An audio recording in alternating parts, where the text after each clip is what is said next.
Oh. And we're live. Hello. Hey, who are you guys? Oh, hey. You already forgot. My name's in the corner in case you forget. We need name tags. Really? Yeah. Usually in the first part, nobody is in it, so we can kind of just. Oh, we got one person. It's probably my mom. Oh, Hey, mom. I did feel it. Can you No, tell? no, not yet. But people can start commenting here on our page, and real quick, we just want to welcome everybody that's coming in. Right? We are Nosotros circa what year was this band? This is like 2000, early 2000s. Up Early to like 2000, 2005 or so. early, right? All right. Oh, somebody's listening. Early 2000s. Oh, sorry. Sorry. That's Let's look at his see. text. I'm trying to share this thing. Oh, okay. man. No problem. Like way early Anyway. 2000s, man. Don't do I it. think I split like in 2006. You split in Yeah. 2006. Yeah. Yeah, right after Untitled Album recording. Before. Right around that. Yeah. Was it 2006? Got married in 2006 and left in October, I think. October, November of that year. Wow. Yeah, because you played. I thought you played the last gig, the New Year's gig. My last gig with you guys was in December 31st of 2006, Yeah. and I think you were on it. It was in Las Yeah. Cruces. I remember that. It was in Las. Oh, Cruces. New Year's of 2006? Yeah. Yeah. Wow. Well, Chris Trujillo, ladies and gentlemen. That's Chris Trujillo in the You're on the house, news. man. I think we're all kind of shocked that we actually were able to get us together from back in the day and actually hang out a little bit, you know? Oh, this is beautiful. Before we got on, we were just talking about that picture we took. And, you know, we're missing, of course, Dave Diaz, sax player, vocalist, you know, our friend, you know, so is kind of looking at this 6-piece here, and yeah, that's He was a mentor to many of us Mhm. yeah. Musically. Absolutely, man. As Chris was. Absolutely. No, but absolutely with Dave, man. I mean, I learned so much from all you guys and Dave. You know, it was beautiful. Everybody had so much to give and to offer, and fantastic. And I'm going to share a picture with you guys in a little bit. Speaking of Dave, Oh. in fact, I think I might have it right here. So I got to figure out how to do this correctly. I hope it's PG, right? PG. We got some Facebook gente. Here we go. Let me get that on you, bro. Yeah. Oh, look at that. Oh, That verges on PG-13. That's some Netflix stuff, bro. Speaking of Dave, Yeah, Who man. was that? we'll talk about that story too. Let's see what kind of pictures I've got here. No, but yeah, I think just the way the band came together in the beginning with I don't know, just how it was. You know, this band had a few different changes even before this group you're seeing right now, you know, sort of established in Las Cruces. Man, hell, Shane was the sound guy of that group, you know, so from there on, you know, we've just developed into here. Me and Dave did guest solo spots on the first album, Palomo. Yeah, so that's Over kind at of how. Tres Common Fun. Yeah, had Shane do some guitar, of course, and Dave did some flute, and then, you know, they were always kind of there. And, you know, fast forward to the future, it just seemed like the right people just kind of came around. You know, Dennis the same way, wasn't from the original incarnation, but still is Dave like just kept showing OG. up. And Dave just kept showing up. He Man. just Like, kept showing up. What happened? It was Dennis and Dave and I had that jazz group, and I know that Quantum Jazz, and then Quantum Blue. Oh, yeah, we changed it to Blue when we moved up to Albuquerque. Oh, okay. But that was the thing, you know, we were jammed together, and then you guys would be jamming, you know, and then we just kind of like combined forces. I was reluctant at first because I didn't want to upset John Chewy Lucero. So I came in like a month after Dennis in 2001, January. And then I started traveling with you guys up to Albuquerque back and forth. That whole first year we were traveling back and forth. It was crazy. Like we had, you know, 5 gigs a week, and, you know, it would be literally back and forth sometimes. Yeah, Justin, you and I were still in college. We were still taking classes at NMSU. And right, we would have gigs up in Albuquerque. Yeah, we would have gigs up in Albuquerque, and then we'd come up and play a gig and go back to NMSU for jazz rehearsal. I think we were playing in jazz band together at the time, and then we'd come back up to Albuquerque and play a gig. And there's a lot of back and forth that first year between Cruces and Albuquerque. Yeah, talk about paying your dues. Oh yeah, those are great times. And then, you know, we end up here in Albuquerque, and, you know, we lived in Albuquerque, but we played Santa Fe quite a bit, you know, so people kind of started assuming we lived in Santa Fe, you know. But so then one day, right, we're hanging out at this gig, right? I don't know if it got snowed in or what. We were up there at the lodge, and this dude walks in with this girl, you know, and like trench coat and everything, you know, and people come out and they hang out. And I think it was El Faro, like, wasn't it? El Faro. It was he came to El Faro.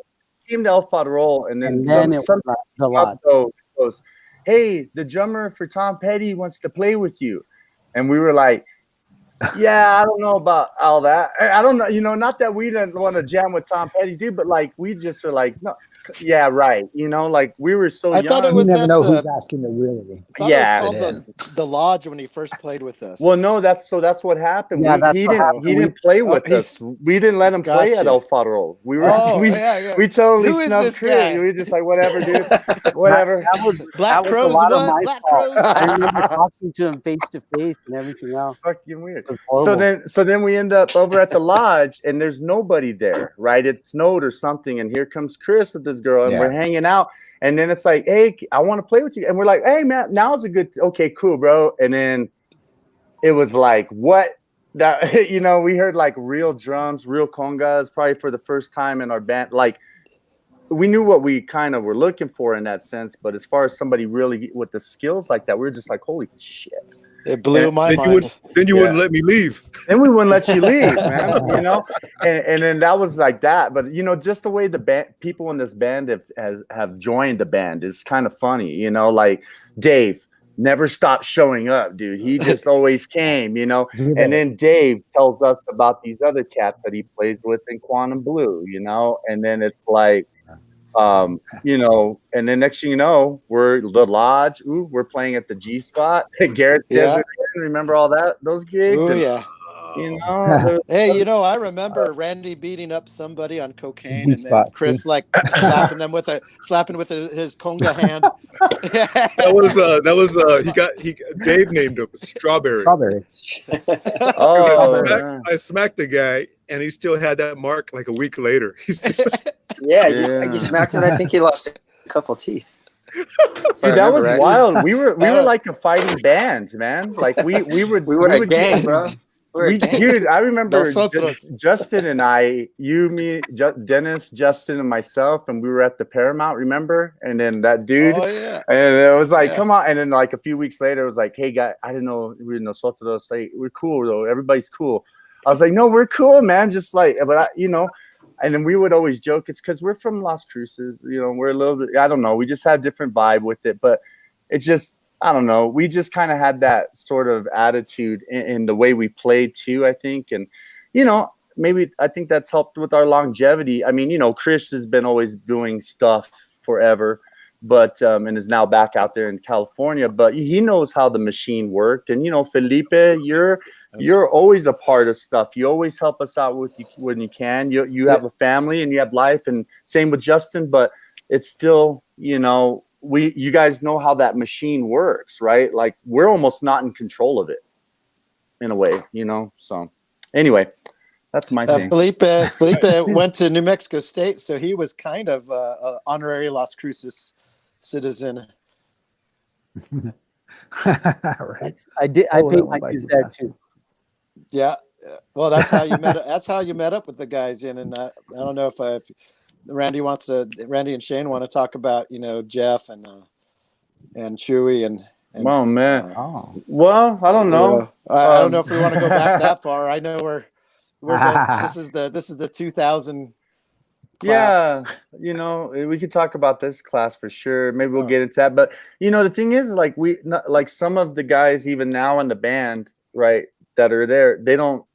This era, not that we don't want them being part of it, because they are part of it, But we did a lot of different things too. We had a lot of crazy times and laughter and music, and I thought me and Dennis were thinking we could chat about that a little bit tonight. Maybe some of the stuff we did with you, Chris, on our album, and some of these things. One thing that I did notice when I first joined the band, we're doing a lot of the flamenco rumba stuff, and so we were primarily doing that. And then slowly we started listening to like Tito Puente, and we started listening to more of the Afro-Cuban stuff, and then that kind of integrated into it, and then slowly adding to cumbia later. And then but it was just a blast. I just remember playing 4 years in a row, just it seemed night after night. I know we had some nights off, but man, we were busy, and it was just busy. I think for a time there we were doing time. For a time there, I know, like for us to do 6 nights a week was not unusual. I remember we were doing the Hilton happy hour on Fridays from 6 to 9, and then we'd pack up as quick as we could and then run down to Brewster's. And that was our Friday nights for a couple of weeks. And I feel like we had a few we had Thursday nights in Santa Fe. I mean, we had house gigs, and that just kind of Club Rhythm and Blues on Wednesday, I think. Oh. I think that was like once a month though. But there were so many gigs. All right, that's it. Thank you, guys. What happened? Good night. Thanks, brother. No, man, I think everybody just started thinking about those dates, man. Yeah. All those memories. Oh, I was seeing the post on reading this banner down here. This dude, thanks, brother, whoever that is. Who you small on my talking to phone. there? I can't tell who's. Wow. Can you see that post? Come on. One Marcos. Oh yeah. I remember. Yeah. I don't know if you saw this. I was Shane. I was reading some of the posts. Well, here you go, What's that? Shane. This is something for you. Your bro. There's Jason Henzo in the house saying, "What up?" And then we've got Tammy. Yeah, hey, baby. Everybody feel free. Hey, baby girl. Feel free to comment. I'm so sad My the club bride. is closed in Las Cruces. It's been closed for years, but that Oh was yeah, man. awesome. Oh wow, place. look at this. High Desert Brewery. Remember that? Oh Yeah. man. Yeah. Woo. That's That's what we're talking about. Is that we had that Tuesday night slot at was it Tuesday? It was Tuesday at and we played there for so long. And that was really cool because that was some really good time. It was super fun, but it was a great way to cut our teeth as we started out. Because what was cool is, like we said, Dave used to just he just kept showing up. He just started showing up, and we're like, great, and then so suddenly the band started growing. But Dave, you had this cassette deck, and he used to record every gig that we did there. And then afterwards, we'd always go, a lot of us would just head back to my place that was around the corner and just listen to what we had just played and just sit there and critique it. And I think that was pretty fun, man. That's how y'all grow, man. Absolutely. That's great. Yeah, It was a good place to try, because I think that's what helped us start to do original pieces a lot more. As far as like live, we were able to introduce a lot more original work, and that couldn't happen like on those high energy nights or whatever. But the Tuesday at the brewery, we would just introduce that stuff. Yeah, that was super fun, man. Yeah, I wasn't in the band yet, and I'd go to that gig, and it was just packed with so many people for that small brewery. It was just packed, and I remember I was taking some girl that was my friend, not really a date, but I requested Malagueña. You guys started with it right away. It was awesome. Oh, nice. We nailed that for you, bro. Boom. I know. We're gonna get our boy laid, man. So, Malagueña, man, for our homes. talking about cruces, man. El Patio was the bomb. That was the greatest hang. Those were the greatest gigs, the greatest vibe. It just felt so good at that place, man. Oh man, dude! Like, when did you start playing with us in Cruces? Did you ever do the brewery? I did the brewery maybe 2 times, 3 times. I In fact, remember. Go ahead, sorry. Tammy, my wife, that's where I met her at that gig. It was like maybe the first or second gig that I did there. And that's hot. Yeah, but then the other Cruces gigs were at El Patio, man. That was so much fun, man. El Patio. Yeah. El Patio's awesome. Oh, sorry, Dennis. I was gonna say at the High Desert, I remember one gig that Chris was on. Steve Smith jammed with us. Did a killer mandolin solo, and then Chris put his trench coat over Steve while he's playing. That was a great memory. No James Brown playoff. Hey, so check this out, Richard. If you got one of those tapes from Dave, you should definitely send us something on Instagram, Facebook, or email. We'd love to get a hold of that, man. And snail mail, cabron. It's a cassette. You want I know. FedEx it. You got to put in the FedEx. Oh, hey, right on. Look at it's Garrett and Chris. Yeah. Oh, hey. Hey, Beth. Dang, 19 years. Beth and Grant. 19 years was when we played their wedding. I got mad at Felipe at that gig. Right. Oh, I remember that. It was with the change. Can I tell the story? Yeah. I'm gonna tell the story, and I'm gonna go I'm gonna go into like solo mode here. All right, so so like we're playing this gig for Beth and Grant, and we were at, like, kind of on this bridge. I think it's some kind of bridge, and we were really broke musicians, you know. So this wedding was paying us, and I mean, we were really broke. And Justin, somebody made a comment about how broke we were, and Justin actually pulled out this money out of his pocket, some change, and he goes, this is all I've got. And then Felipe, man, just without even missing a beat, just like knocks his hand, and the change, and all the change he had. This is all I've got. He just threw that change everywhere, and then Justin looked at him pissed off. And he started picking up that change, and then Felipe just went and like pushed him again when he was like trying to grab the money. And I was like, and I started laughing, and Justin was all like, Felipe was always a nice guy. I was like, where's this coming from? like Phil's not that was just funny, you know. But we poked each other like that as bros, you know, too. I think you know, last week, Chris and we talked for a good hour and a half, on the phone. And we were chatting about just some of the interactions him and I had. And we were like, I don't remember that, bro. Like, everything that we remember that was like something that was maybe hardcore or something.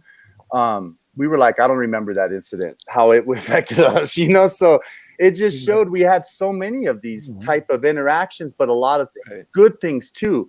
Not so much bad things, man. That's why we don't remember that shit, you know? Like, you remember some funny stuff here, and you remember, you know, little coined phrases like "jink it," and, you know, is that the moon or is that rain? I remember that one.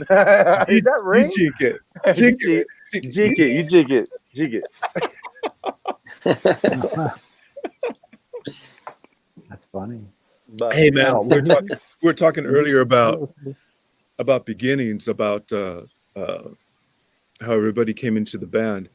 And I just want to say this, man. When I moved to Santa Fe, I think I hooked up with you guys like within a week, and it was at Farol that first time, and it was with that guy,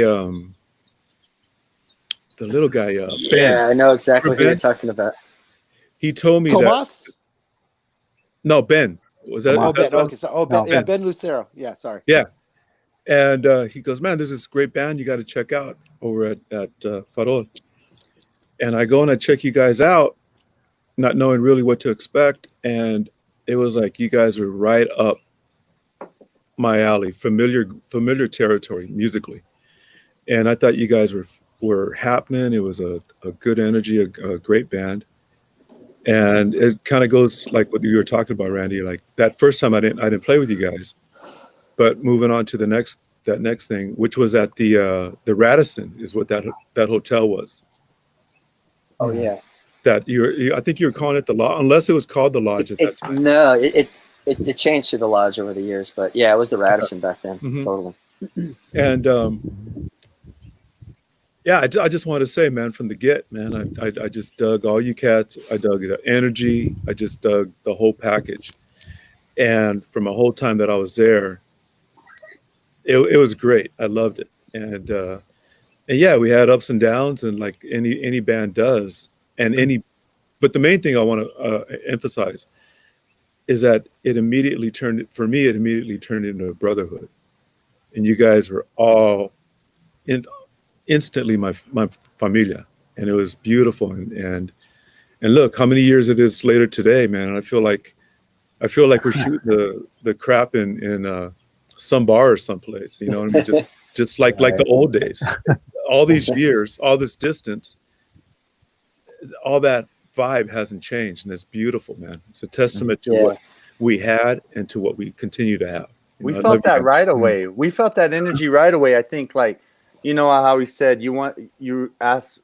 We kind of didn't have you play at El Farol, and then you came out to the Lodge. You didn't know me at all. We didn't know you, and we didn't really chat with you. I think Felipe went and maybe talked with you a little bit, but when you came out, you know, we still didn't know you. But when you played, all of a sudden we became like bros that way. Like we shared that experience of like where you're like, oh man, I'm jamming out here in the middle of the desert with some dudes, and we're throwing down, and we're like.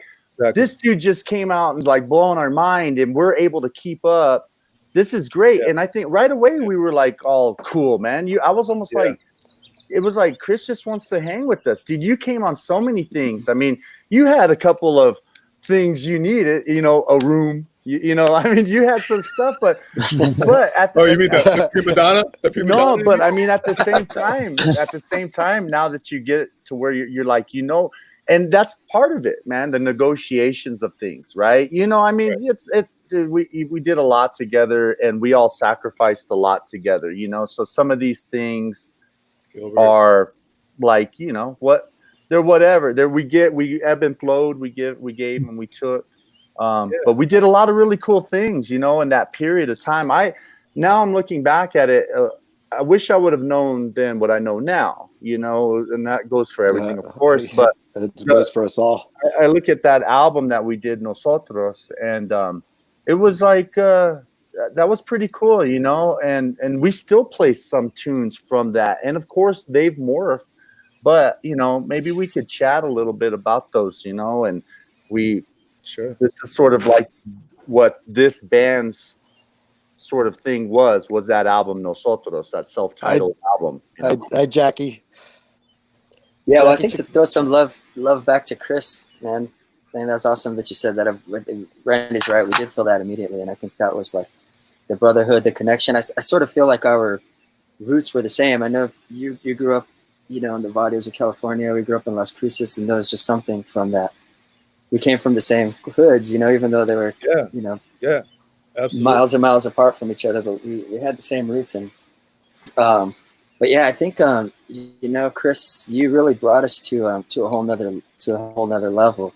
I remember you know, just listening to your stories of your, you know, the bands you played with and the travels, and then you were never like you have to do this. You're never like, you know, hitting us over the head with the hammer. You just throw out these little bits of wisdom here and there. I remember, you know, playing alongside you on the drum kit, and you would always just throw a little bit of wisdom here and there, you know, like when you do a feel, just try to say something, you know, just stuff like that. And I don't know, it was like things like that I think you really elevated the band. And I think we're still riding high from those days and those experiences with you in the group. So thank you. Some love back at you, bro. Thank you, brother. I really appreciate that. Thank you. Well, it's all love. I mean, like the love continued to. You were my best man in Tammy and my wedding, man. It's like, dude, it's one of the highlights of my life. That's one of my bragging points, man. Is that I was Chris Trujillo's best man. My brother, man. All you guys, but yeah. Salud. Salud. Yeah, I still think about that every time I'm in Cruces and I drive by that place that you got married at. have to drive Palacios? by there to go to one of my friends' house, man. I see it all the Oh, time. I you always got. think Where'd about you your get wedding married? there. The VFW? Where was it? We- Palacios? Where'd you get married? Oh, it was at the what was it? The Elks? the or the the VFW? Legion. The Yep, Legion or something. It's right there on Solano. Legion. Right off Yeah. of Main Street. in Solano. Dude. Cute, Yeah. bro. Orale. That's And real. it was hot that day too, man. Yeah, that was crazy. Oh, Oh, some man. dog. No, hey, it's my dog. Hello It's to fun. everybody that's writing in here. Yeah. Thanks Hello. for Hi, the Dennis. vibe, man. Appreciate it. Everybody. Gilbert said, "What's Hey, up, Barbie. Chris?" In case you missed that. Yeah, I Good saw to hear that. you. Gee. We had Betsy Hello. chime in. Yeah. Yeah, Betsy goes back to us old school days, you know? Yeah. Yeah. Yeah. So we had the Elizabeth. Guerin familia from Alcalde. I have to send much love to all of you. Yeah. Puro Aggies. Yeah, no. Okay, so the Aggies are who? What? No. Las Cruces. Okay. Yeah. I never Yeah. got it when I was out there. Cruces are the Aggies and Albuquerque are the Go Blues. Lobos. okay. Oh, the Lobos. It really doesn't. It Lobos really and doesn't Lobos. matter. They're both terrible football teams. Okay. The basketball's okay. Both of the basketball teams are okay. Salud. Hey, Pancho. Pancho. And then I became a laggy Who's in it? or a I don't know how to Laggy. say the other one. A laggy. A laggy. Yeah. So, Oh, buddy. wow. Yeah, Do sure. you think? Do you Go ahead. Do you think Sorry. people can chime in with questions if they have? Yeah, any I mean, questions people are too? asking a No? couple of things here, you know. Okay. Betsy said that she Sure. loves that you guys call me Betsy. Okay, cool. Because that's how we know her. I know, you I know, know her by. Elizabeth. I don't, yeah. Betsy. Okay, cool. I call Yeah. her Elizabeth. I see Betsy quite often, just running through various gigs I'm doing, and I always say, "Hey, Betsy." Yeah, and then we've got some family Cecilia. coming in, Cecilia. yeah, and And Liz supported us for years. She was always there dancing. Yeah. I don't know, man. Just really, really, really Yeah. behind us, and of course, we'll acknowledge Dave's sister, man. Yeah. Definitely much Yeah. love. So she's hanging out with us tonight, and she says she's got some tapes too. So definitely, Be cool to hear some. I know. I'd love to. Yeah. Email those I've got tapes. old Like, email those tapes. I don't know.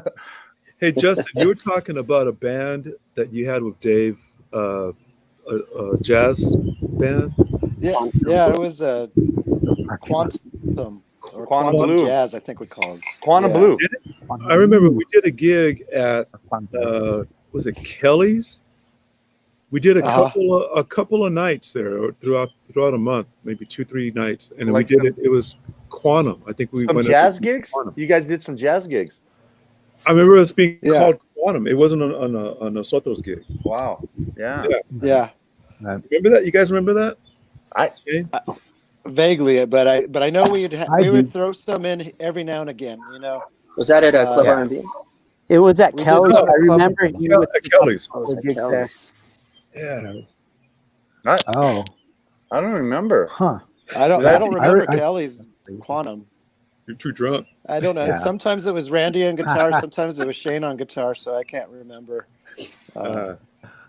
Yeah, That's been a but while. yeah, we the Primo jazz Damian. trio kind of just faded Damian. after a while. Okay. What's up? Nice. Yeah. Um, Oh, and then I'm look at going. Mario's going all the way to some. Remember these gigs? Willie's, bro. Willie's. Willie. Thursday Thursday nights at nights. Willie's. Every Thursday. That was crazy. We were talking about some incidences. Chris and I, we probably won't go into stuff here, but we were like, those are wild, man. And talk about fights. There were fights there, huh? Those are wild. So there was Remember- some really crazy, like late, like once Late. everybody left. Once Like the- everybody left, we'd hang out there till like 3 a.m. and they would shoot the gun across the bar. or ride the motorcycle in. Ride the motorcycle inside the bar. Yeah. And I remember when they Crazy, dude. opened up for some food with this dude had a Oh, place with called Fatso's. Fatso's. That was great. Man. Fatso's. Oh, I would Yeah. get such heartburn though, man. Oh, kill me, man. That was great. Yeah, that Oh, guy's still around. I think he's James's brother, right? James Campbell's brother from La Boca, and he's the one that opened up Fatso's. But I still see him around. Yeah. Hang out with Angelo's. What about some Yeah, of the I old ran school team at people that would, Yeah. What about some of the old school people that would come out, like Eloy? And, Do you guys see Eloy anymore? Never. Oh Yeah. yeah. Dude, Eloy Yeah. married me and my wife, Allison. Oh, He wow. was ordained and he married us. So he's still hanging actually. He calls. It's hard of hearing, so Allison talks to him. So I know when they're talking because she's always like, hey! She's kind of like yeah. So I always know, and he's doing okay. He's been hanging out and staying safe during this time, you know. So I have nothing remember but love. Sergio? Remember his buddy Sergio? Yes. Right? Sergio Is it from El Argentina. Guapo? Did he look like? He- El yeah. Guapo? Yeah. So he got stuck when everything went down, and he barely got back into the States maybe a week ago or something. So but I mean, you know, these cats, man, they're like whatever. I remember the story with Eloy. There's when we were laughing, we were talking about certain eras, I guess, that went on. Do you remember when you were where you were, right, Felipe? And we were eating enchiladas, and he was saying something about. You remember where you were in 1969 when the moon landing happened? Yeah. And he told Yes, us, You were born in '69, Felipe? no, he was. Eloy was telling us about what he was doing when the moon landing. Yeah, and it was some pretty hippie shit, dude. It was like, it was something about babies, like races or something. I don't know. It's kind of weird. Yeah. Dude, Eloy told me that he's in the Woodstock movie, you know, the live footage of Woodstock. Yeah. He was a stagehand, and I guess he handed, I want to say it was Carlos Santana, he handed him his guitar, but there's some point in the movie that Eloy's there, hippie Eloy, and he's handing somebody a guitar. I want to say it was Santana, but I'm not. Eloy's the one that got Carlos messed up on mushrooms, I bet you. It's a good chance. Yeah. Gilbert! That's what Gilbert looks like now, bro. Here's That's Gilbert. exactly how he's doing, man. So, Gilbert's still throwing down some bass with us, and you guys played together, right, Chris? You and Gilbert too. Was that an era that crossed over, or if I'm mistaken, or corrected, or I think he came in full time with you guys a little bit after I left, and I remember coming back to Cruces at a place called Hurricane Alley. Hurricane Alley. Alley. Hurricane Alley. And Gilbert was playing bass on that. I think that was the first time I had played with him. Okay, cool. Yeah, and maybe a couple times after that. But yeah, crazy, man. Hey, look, man. These brothers sent us an old school Nosotros. Cool, man. Henry. Thank you. Check my messenger. And yeah. Oh, who is Carlos Fontana tonight? Right here. Who is? Who is? No, I'm sorry. Right here.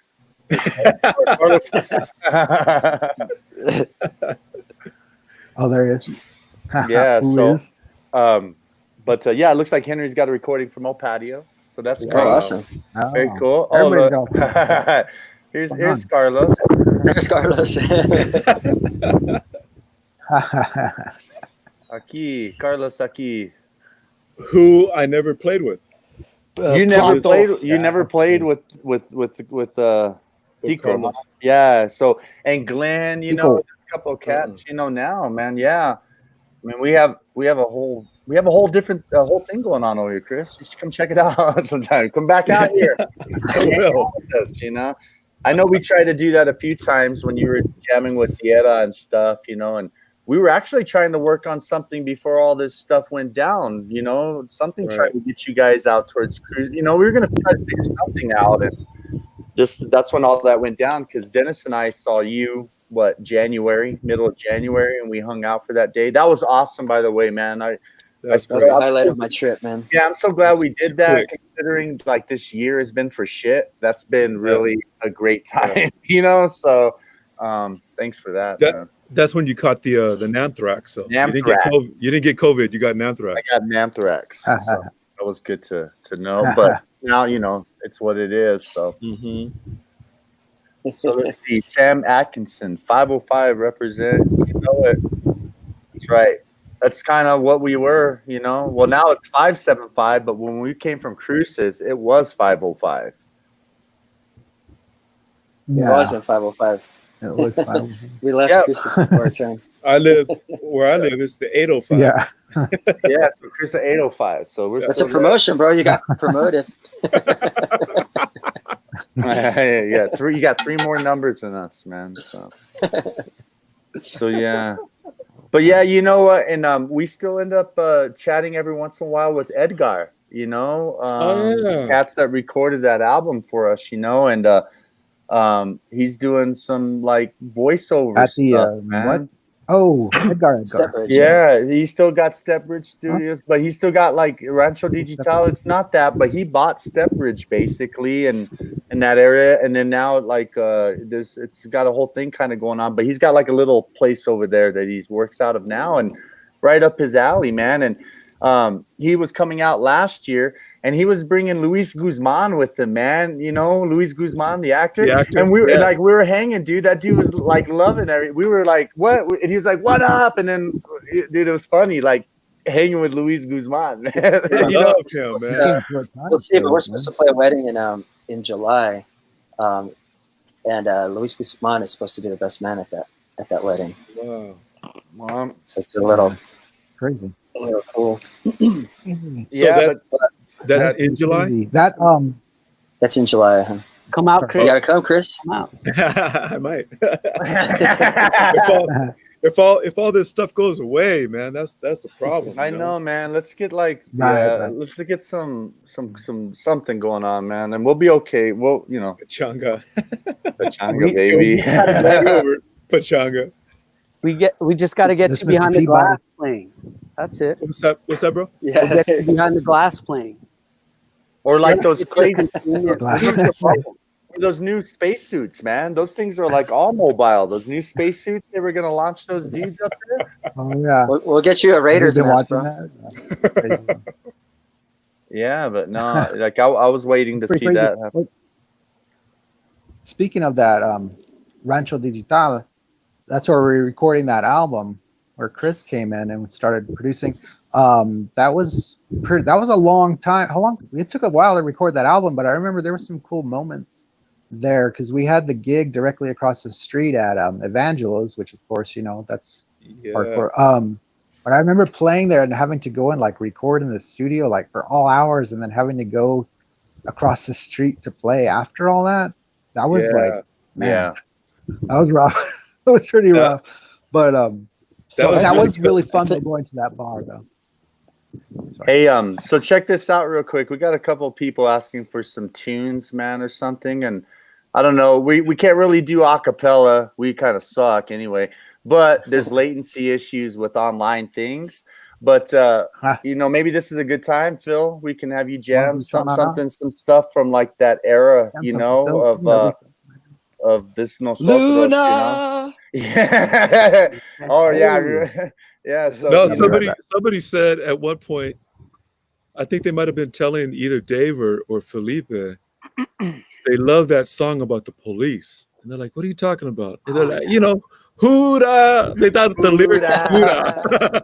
Huda. That's what they Yeah, can you play Huda? Huda. Yeah, so watch. So we'll let Phil do some jamming here and maybe do a song here. And if you want to chat about some of these things for yourself, Mr. Felipe Rudy, guys. So I have the coconut after for after. Okay. Okay. So Justin's got that coconut award. So all right. So we're gonna mute ourselves out here so you can hear Felipe, and he's taking it down. So here he goes, Felipe. What are you gonna play, Phil? So I'm gonna play La Hechicera, and we did this tune recently in a video, and it also appears in the album that we recorded with Chris, the self-titled album. And this tune I wrote, it was a night in White Sands about 26 years ago. This is called La Hechicera. A ver.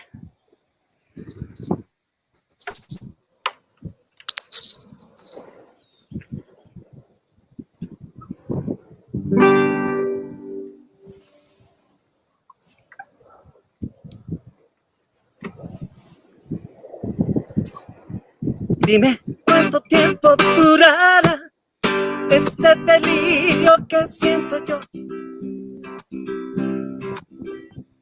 que sigue hasta aquí, dentro de mi corazón. Dime cuánto tiempo llevas ya hechizando mis sentidos. Dime cómo fue que no pienso en más en ti, amor. Querida, el tiempo se consume con su mirada, me invade día a día más y más. Y no me digas que tu amor sé que me va, que esa tortura tan bendita si me sigue sin piedad. Dime cuánto tiempo durará.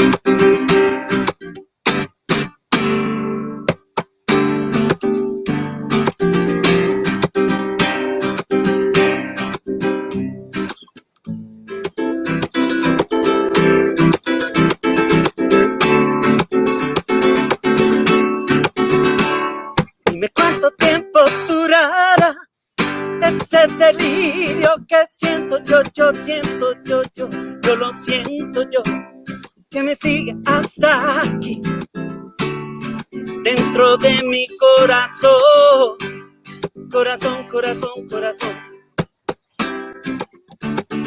corazón, corazón, corazón, corazón, corazón, corazón, nena, nena, nena, no me siento muy bien. Dime cómo y cuándo y por cuánto tiempo será. Eres tú, solo tú mi medio. Día tras día, te quiero más, te quiero más.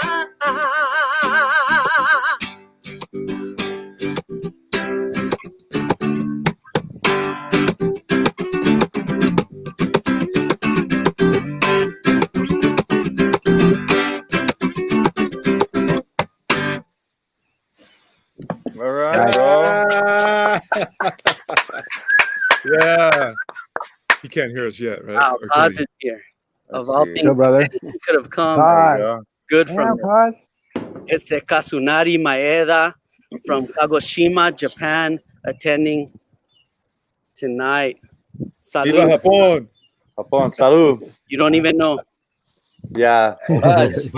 Hermano. That's a guy, right? That's really old school too, man. That's like Felipe, that's his bro from NMSU, and we saw him all the time. And I remember, right, because he could eat wasabi like no problem, right? Oh, yeah. Because he's from Japan. And then the owner of High Desert Brewery did like some kind of hot sauce tour and brought back all these like crazy hot sauces. And Kaz was like, I can handle anything because I mean he can grab like a whole thing of wasabi. So Mark was like, oh, cool. Well, then check this out. Put a little thing on this one, and he ate it. That was it for his whole night. That hot sauce just burned him, man. Like it's pretty intense. I have one funny story about Kaz. He was, I think for this stream event, we have that picture of that fisheye lens. He took that picture, and I think when we were going around Old Mesilla all day trying to find places to shoot, and then he's walking with his camera and he's telling just people passing, I am not Japanese tourist. I am not Japanese tourist. it was hilarious. Hey Justin, you got a question here from Abe. Abe's up there in Las Vegas, New Mexico. What up, Holmes? He's asking you, were you an original? That's a hard question. I mean, I was technically the second bass player. Nosotros started in '94 with Randy and Jeff Watkins and John Chuy Lucero, and they were a flamenco trio, no vocals at all, and were instrumental for a few years, I believe. And but I always see them, and Randy would see me and Dave Diaz and playing in this band, a jazz group. I think we were Quantum at the time. I think Doug Neri was a drummer. And then Dennis came in later, and then we started just to meet up. That's when Felipe joined Nosotros during those years, and then Jeff passed away, and Shane came in, and just so I was like, I guess I was original in the sense that I moved up to Albuquerque with the band. I was gonna go do a degree in geography and stuff and try to get a job in Phoenix was my plan. And Randy's all, do you want to move up to Albuquerque and try to play gigs? And I was like, that sounds like fun to me. Let's do it. And was that geography or geology? It was geography. You were going to do geography. Geography, right. Yeah. I was doing geographical information systems, and I had already got my music degree, but I couldn't get a job with a composition degree. So, anyway, I made the right choice. Geography is whack. No, I really did. Gilbert. That's cool. That's pretty dope. Yeah, man. I remember going to watch you, Justin, play before I really knew who you were. I remember going to watch you play at the BBQ Jazz on Wednesday nights over there at El Patio, man. I remember just going over there to listen to some jazz, man. With Roman Chip. Shout out to Roman. Hey, Roman buddy. And Mike Matthews. And that was exactly. I got that gig from Will Sadler. He gave up that gig, and I was one of the two bass players in town. So I ended up getting the gig at Border Jazz Quintet and Wednesday nights El Patio. But I learned my instrument on that gig. Okay. That was so. I mean, everything that I've done with you guys, before you guys, and after you guys, it's been an awesome musical journey. But yeah, I guess I was kind of an original. 2000 to 2007. Barbecue jazz. BJQ. It could be barbecue. Hey man, I want to touch on a couple points. One, touching on what Shane was talking about, doing the record at the studio downtown in Santa Fe. Was it Rancho? Was that the name of the studio? Rancho Digital, yeah. And for me, man, that was such a blast doing that record, because on two fronts, it was a real learning experience for me to kind of produce it and try to direct it, and it was a real learning experience of how to do that. Working with all you guys, it was a lot of fun. It was one of the best experiences I've ever had, and it's twofold, because Shane talking about working on it and then going and doing gigs right afterwards. I remember that. But one of the best memories for me, man, is working really hard. And I remember it being in the wintertime and walking out one of the doors from the main studio, the main room, and looking over into the roofs overlooking the plaza, and it'd be snowing, and it was freezing. And I remember one of the first comments I made to you guys, like, "What's wrong with you people living out here? It's so damn cold." But I remember walking out, man. It was just so refreshing, and the snow was falling, and we're making music and we're creating, and that was just a blast, man. I'll never forget that feeling. I feel it right now. It was just so cool. Snow falling down, and it was just beautiful. It's pretty special out here, man. There's something about the area. I've always said about just the way it is, but like what you're saying, when we recorded that album, the studio was like on the third floor, right? Of this place in the plaza. It's like, God, it's so hard to get in. And we had to do our recording sessions at night, right? Because we couldn't disturb the other retail shops. Yeah, it was like all weird. And then we were also working gigs, with that too. And but looking out over everything, sometimes, with this whole kind of thing going on, you can kind of, you could have taken those things for granted, back in the day, the way it was, and if you don't know, for a lot of people out there that don't know, Chris is really romantic, because, hey guys, look at the moon. Oh yeah, what's up? I know, really. Like, yeah, totally. He's all like in the snow, and I'm like, yeah, that's Chris, bro. Chris doing his thing. He's doing his thing. Remember that? The moon. Hey Chris, here's a little throwback, but like a little trivia for you or for people. On that album that we recorded on Mamacita, I'm playing the electric guitar, but Chris is playing the wah pedal. He's like kneeling on the floor, like doing my pedal. He even took credit on the album. Yeah, even on the album. Credit on the album for that. For the wah pedal. He did. And I remember I was like, "Are you gonna take credit for the wah pedal?" He's like, "Fuck yeah, I'm gonna take credit for the wah pedal." Hands and knees doing the wah. Yeah. He was like, I wanted, because he wanted it to be like, wow. He had like this rhythmic pattern he wanted his vacation, and Shane was like, "I'll just play the chords, just do it." And yeah, no, that shit was awesome though. I mean, it did what it did. It was all good. It worked. It's a technique for all those kids out there. And that was another experience, Shane, with you directly, man. Remember, you told me I gave you nightmares because I had an idea in my head for a rhythmic thing, and you kept hearing this thing in the middle of the night. It's like, instead of on the downbeats, you play it so long. yeah, exactly. Yeah, we were in there for a long time. That took a while, man. That was a crazy project, man. I remember the dream. Shane's all Chris came up to me in a penguin suit going, "Jack-a-da-da, jack-a-da-da." Yeah, jack-a-da-da, jack-a-da-da, jack-a-da-da. We lost Felipe. No, he's there. He's off. He's in the back room there. He's getting some snacks in the. He's in the green room. He's in the green room right now.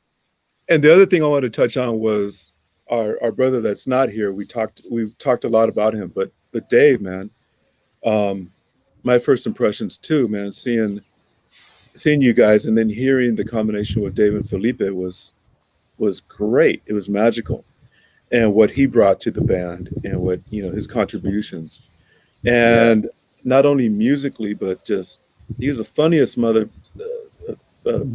he's the funniest guy. Dude, he's so funny, man. One of the funniest guys I ever knew in my life. And I know God truly miss him so much. But he was an integral part of this band. Yeah, definitely. And it was I think we all learned music from him, all of us.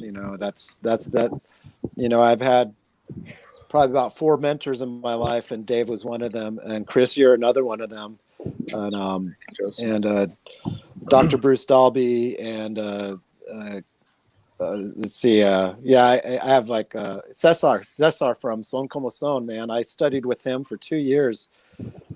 My God, I learned so much more from him than any college teacher ever taught me. Like just the knowledge of, and it's this Latin music is really, I mean, you just got to know it, and I'm still learning it, but man, what a great thing for me.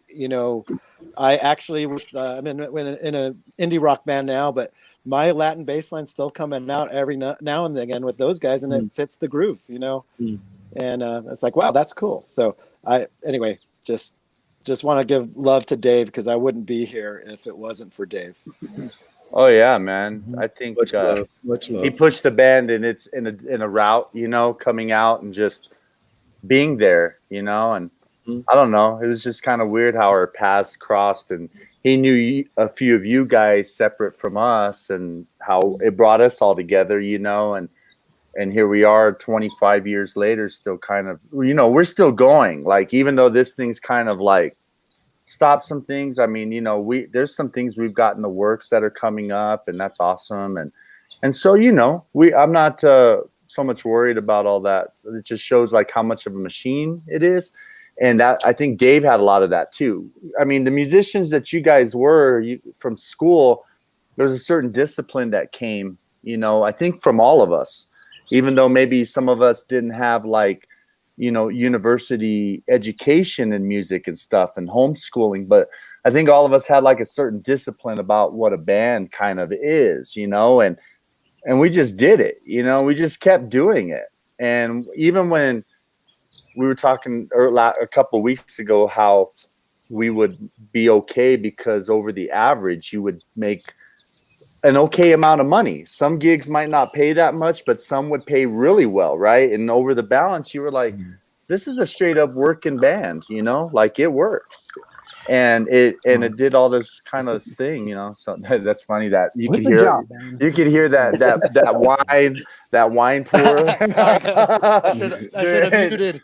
That was big kudos to you, Randy, for starting that, man, and big ups to Dennis for keeping it going too, man. It's fabulous, man. You know, I play with this other band with Tierra, and they're doing, I think they're like 40 or maybe even going on 45. I forget how many years now the band's been going, but the band has been around a long time before Nosotros. And they're going, but you guys are doing it also, and that's a testament to what you guys have been doing, what you built, and what you keep alive. You know, it's great. It's a testament to you. It's a testament to the fans. It's a testament to the music. You know, it's still there. It's still viable, and loved and appreciated. And that's not easy to do, man. That's not easy to keep that going. And right on to all you guys, man, for keeping it going. Yeah, we just kind of, I don't even know if we think about it like that. We just try to get the gigs. Fortunate the gigs come through, you know. Yeah, people always hit us up, and that's why, you know. I mean, because it's good shit. That's why. Yeah. So it was a lot of fun. And you know, we've been talking to you too. I think we would love to get you back out here, or not. I mean, if you can, but definitely stuff that we're going to work on in the future. You were already saying you want to be on it, you know, and you're like, last time I talked to Chris, he's like, hey man, real quick, I'm just going to tell you, the next thing you guys do, I'm going to be on it. I'm just telling you that. He's like, I'm just going to let that know. And now we can keep talking about whatever else we were talking about. I was like, all right. You know, so like, hey, I think I'm a real big hot shot out here, man. I got myself this new little Zoom stereo recorder and a couple of mics. I can do anything now. Doesn't matter. Man, it's on, bro. Do you know how to work them, Chris? No. Today I barely installed on this Chrome MacBook Air, whatever it is. I just installed what's that program? Logic. So I got to learn how to figure that out. And I could actually help you out. I do that. I do Logic. Okay. Good. Hey Chris, here's one for you. You remember Ernie from Radio La Chusma out of El Paso, Texas? Yeah.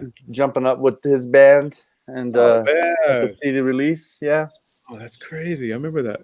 Right. Maracumbe. Where was that release? Was that Willie's or where was that gig at? Was it at the Hilton or the Nosotros CD release was at the Hilton? Hey Ernie, if you know, write us the answer, Ernie, and we'll post your answer. You remember? I remember a Or club maybe we that we went to. maybe we Randy. did a Las Cruces. Maybe What up? maybe No. Lenya, maybe it was the Lenya La Alma album.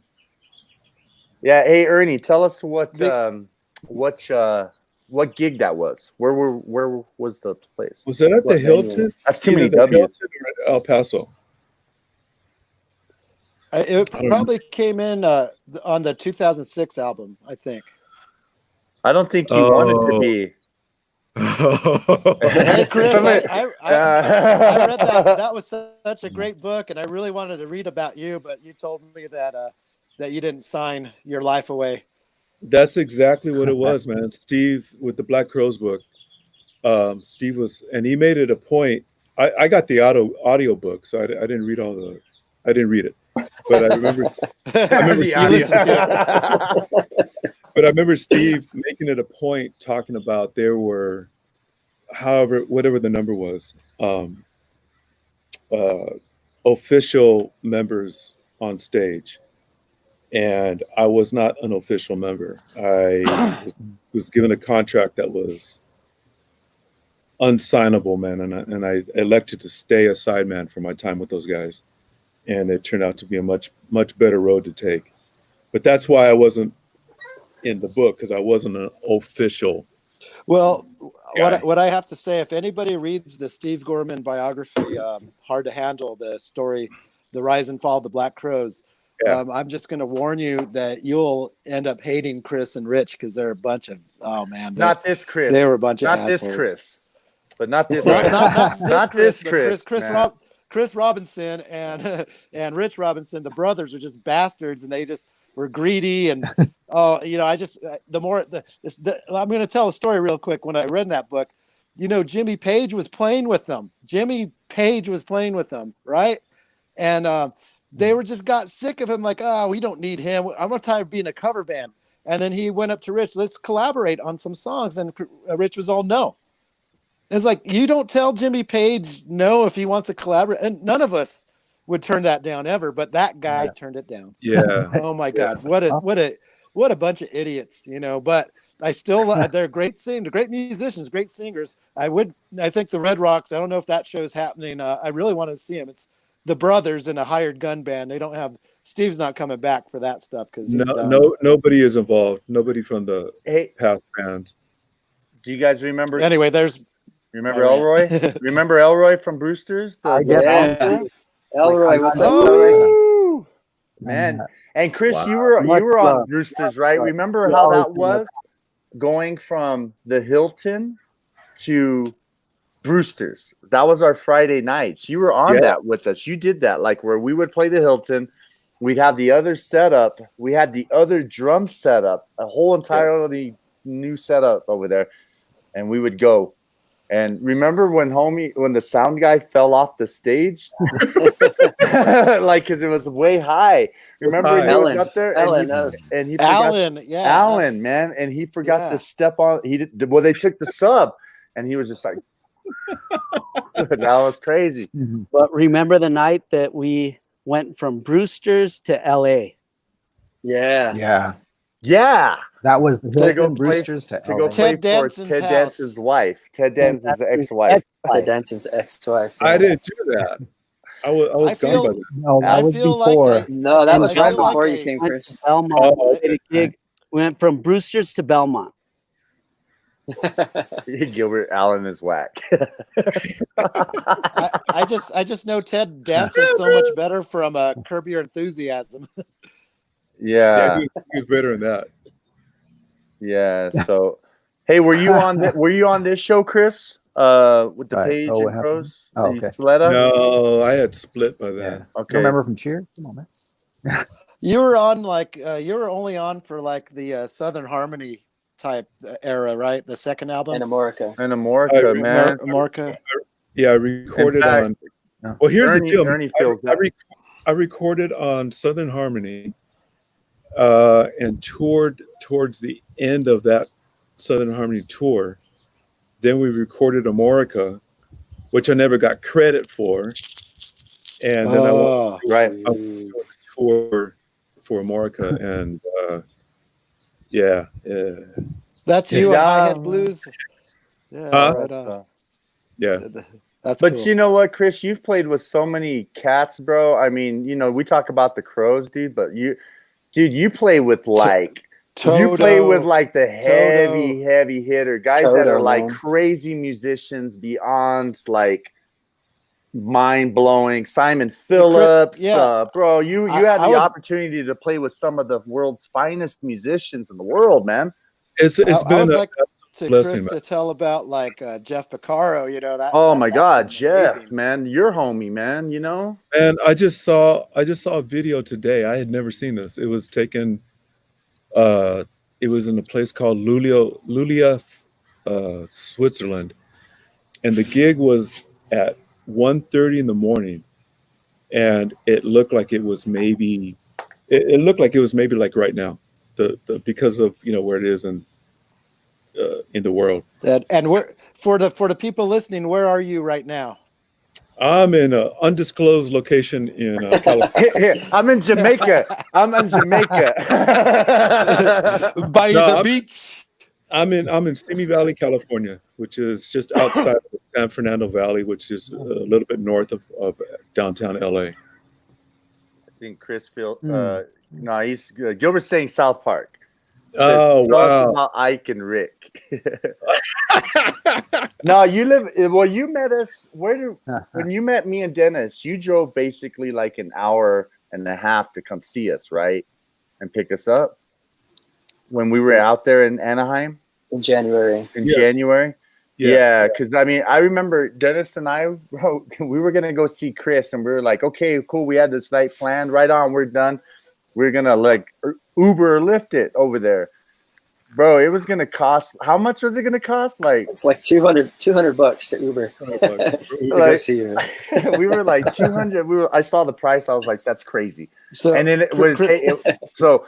Not So that you're not worth it, bro. We were, Yeah, no, man. We were, but then Chris was like, we were about to throw down $200 for it. we were gonna do it, and he was like, no. And then he came on the day we were leaving, and he came and picked Dennis and I up, and we hung with him and his wife Tammy, and we ate at this place right there. And then he took us out there to the Santa Fe swap meet, bro. Santa Fe Springs. Dude, That was awesome. Man. That was so much dude, fun. I love that. That was one of the best times with the old school music, dude, and the vibe and the Cholo vibe, dude. That's what it is. Dude. It was fucking awesome, man. That day we didn't play, but Tierra does that. El Chicano, Malo. Yeah. All the old school bands play at this place. It's in the middle of old drive-in theater, and they do have a swap meet. But the main attraction is on Saturdays. Midday is like a midday concert with these different bands, and it's the baddest time ever, man. So much fun. Oh man, and the michelada, Chris, ooh, that's delicious. Going back to you were talking about a gig somewhere in Switzerland or Sweden, I forget. Oh yeah, so at 1 a.m. Yeah, it was crazy, man. Just like I said, it looked like it does right now, and it was 1 o'clock in the morning. And it was just a huge place, and some fan took a video and just posted it. I had never seen it before, but watching it, I was just keyed in on Jeff Picaro, the drummer, who is my absolute hero of all time. He was my oldest son's godfather, and that was one of the best parts of my life, was playing with that band, with Toto. And talk about Randy was saying playing with other bands. But yeah, that was a cool era, man. The Crows. Yeah, Toto made up of the creme de la creme of session musicians in LA. It was kind of an all-star band, right? For people that might not know, what. I mean, everybody knows Toto, but the musicians in Toto themselves were like the top studio musician cats. On the radio in the 80s and probably the late 70s into the 80s. Can we say Thriller? You know what I'm saying, right? Like, bro, come on, like these are the guys who made that. A song that they didn't play on, that one of those guys band didn't play on. So it's pretty incredible. And recently I played on this record, which is kind of crazy, man. For me, it was really surreal, with a band called the Hollywood Vampires. You guys hear of them? Yeah. With, I saw them last year. Alice Cooper and all that, Johnny Depp. Alice Cooper, Joe Perry from Joe Perry. Aerosmith, Mm-hmm. you know, and Johnny Depp. It's been a crazy career, man. It's really surreal, honestly. Huh. I have a picture. So where does I have a Go picture ahead. at Johnny's house. No, look at me at Johnny's. Like, yeah, he's my buddy. Johnny D? I get a call from the producer, old friend of mine, Tommy Henriksen, and he's Alice Cooper's guitar player, and he's producing this record. He calls me up one day. He goes, "Hey man, are you open today?" I go, "Yeah." He goes, "Man, I need you." Okay, what do you got? Gives me an address. Come on out, man. I go, "I don't know the studio. Where is this?" It's in the Hollywood Hills, man. It's at Johnny's house. Just come on out. I'm like, "Johnny who?" He goes, it's for the Hollywood Vampires, man. It's Johnny Depp. And I'm like, "Oh shit." You know, it's pretty cool. So go to this real nice place, and the studio is in his living room. And I'm doing my tracks. I'm just doing a little shaker track, and right behind me, I feel this presence. It's this guy breathing down my neck, and it's Beachy Joe Perry, man, from Aerosmith, just right behind me, just checking it out. And it was a surreal moment. And then and then Johnny comes down, and then him and Johnny go to the couch. They start doing their business, and I'm over here trying to do a great professional job, and I'm looking at these two incredibly famous guys doing their scene. It blew my mind, you know. So it's an incredible career. It's surreal at best. Crazy. Well, you know what, and like, bro, I think we feel so honored too. Not that it's like, oh, cool, we know some dude that's like there. You know, I've always told you that's like your style. I dig like how you are in the behind the scenes. You're part of like how that engine works out there. You play on the stuff that makes it tight. You know, we talked about how tambourines make shit tight, right? And that's part of what you've done. And you've done stuff with Tom Petty and all these things, but the fact that like we're actually able to kind of like hang in your same circle, you know, like, and be part of like what you would expect out of musicians. I think when we were young, that was really like impressionable to us. You know, that really made me feel like, weren't you like, hey man, it's cool, man. If this dude's playing with these dudes and he likes jamming with us and me, like that's pretty cool, man. Like I think I'm doing pretty good, and I'll just keep doing what I'm doing, you know. But at the same time, recently, Chris, I thought I saw you jamming with, I think it was Richard Marx and maybe Greg Bissonette, or could I be wrong? No, there was a shooting out here last year at a school, and Greg Bissonette, who those of you who don't know Greg, he's one of those guys. He's played on everything. He's a Ringo Starr now. Ringo Starr. He plays next to Ringo. David Lee Roth. And he puts this benefit together, and he had Richard Marx, he had Colin from Men at Work, and I mean just a whole slew of different people, and that was a benefit. He had Lukather come out and play. I hadn't played with Luke, the guitarist. From that's what I saw. I saw that you posted that. That was awesome. Man, I hadn't played Rosanna with him in like, I don't know, 20 years or whatever. It's really cool, really cool. What I want to say though, man, is like all these people, all these artists. That's really cool. That's a career, but that also exemplifies to me what a small world we have, what it is we all live in, and what it is we all do. Yeah, I did all this other stuff, cool, but I come to New Mexico and we click, and it's a brotherhood. It's what a small world. You know what I'm saying? It's I don't know how else to put it. It's really special. It's musicians. It's a small world. It's a huge amount of people, but when you look at it, it really is a small world. We're all drawn together with good music and good players and good people, you know. I like looking at the moon too, bro, just as much as anybody. So I get what you're saying. I feel it though, bro. Look how pretty the moon is. No, like I feel you, bro. Like it's like we know just the brotherhood stuff, you know, and the jokes, but the good times we did have, and you know, we were like bros on a lot of things, and that was great. But we learned so much from you, and I thank you, and it's cool that we were able to share stuff, and you always have a home out here in New Mexico and a vibe. I mean, everybody that's commenting tonight, you know, is like, you know, out here in our area, you know, it's pretty much where our audience is sort of focused, you know, but this is this is our place, you know, and people are, you know, definitely always wondering, you know, how you been. I always have Stan. You remember Stan Natchez? He always asks, he asks how you, he did he asks how you are. And then he always asks the same. He always tells us the same thing. How he saw. Did I ever tell you the time I saw Chris in Sonoma with Pancho Sanchez? Cool. And then you tell him again, hey man, how's Chris doing? Oh yeah, you know, I talked to him maybe about 6 months ago. Man, you know, Chris, man, he's so cool. Did I ever tell you about the time that he jammed with? Yeah, bro, dude. Like every year, 20 years later, bro. You know, so like. But Wrong you guy. did. I remember that you did that gig right after a Nosotros gig. You did that, and then you split, and you went out to you did that for that gig.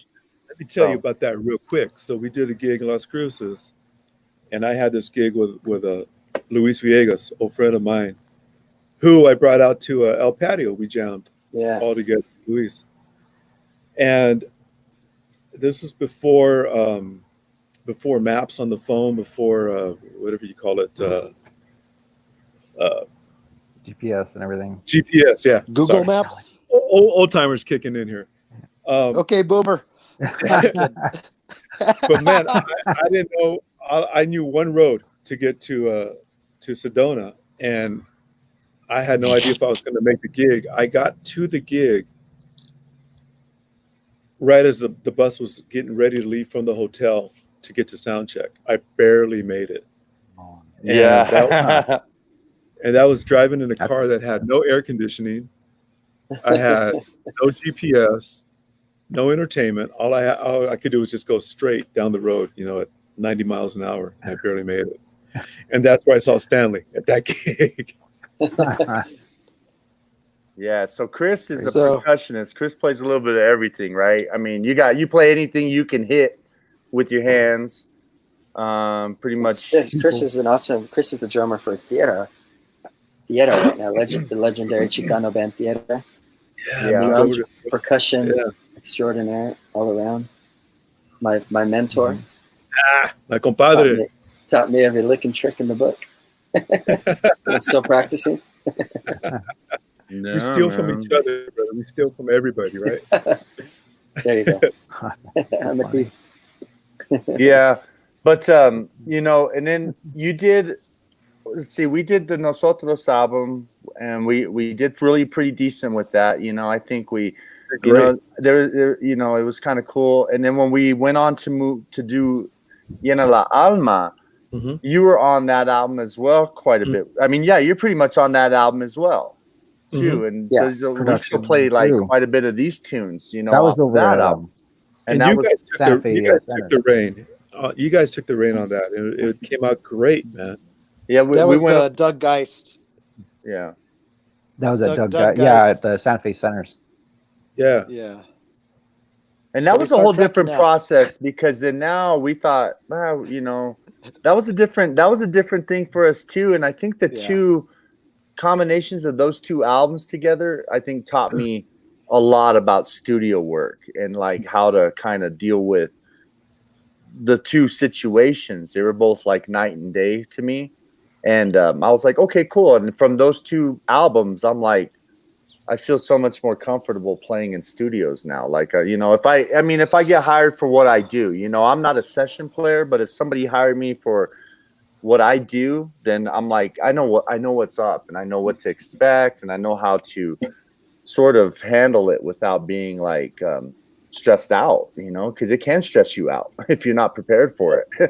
You know, you're the microscope. And cocaine don't help either, but you know, but you know, it's but you know, at the same time, it's like there's a lot of stress that happens with the whole process. And even the guys that were recording for us, and remember Andy, like Andy and Edgar, right? Andy would drink like these hardcore drinks from the Starbucks, right? Like the quad shots. Yeah, oh man. So everybody, we were just like wired. And then we would go do a gig, you know, and we do all this stuff. But you know, it's still really cool. And we were looking at some of these songs off of that Nosotros album, and we recently sort of revamped Felipe's tune, like Gisela, that we just played earlier today. And we kind of did that in a different kind of vibe, as celebrating 25 years of being together, you know, in the sense. And that song kind of morphed there too, in different, you know, people. So just want to give, sorry, I didn't interrupt you. I just want to give a yeah. shout out to Taylor right here. Taylor is Dave's son, Dave Diaz's son. That's right. Right So on. Taylor, Yeah. thank you for chiming in tonight, man. Your dad was an amazing musician, and he inspired all of us here on the screen. And All his, of us.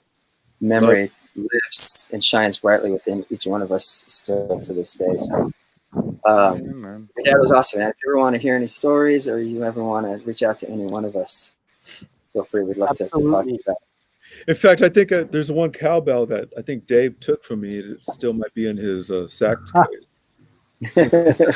Yeah, good luck. So Taylor, that's yours. If you can get that, it's yours. Chrome, silver. Yeah. Oh, I remember that one. You know, we were Forrest and I were Thanks, man. cleaning out the garage, actually, and there is a saxophone. And I think that it belongs to Dave.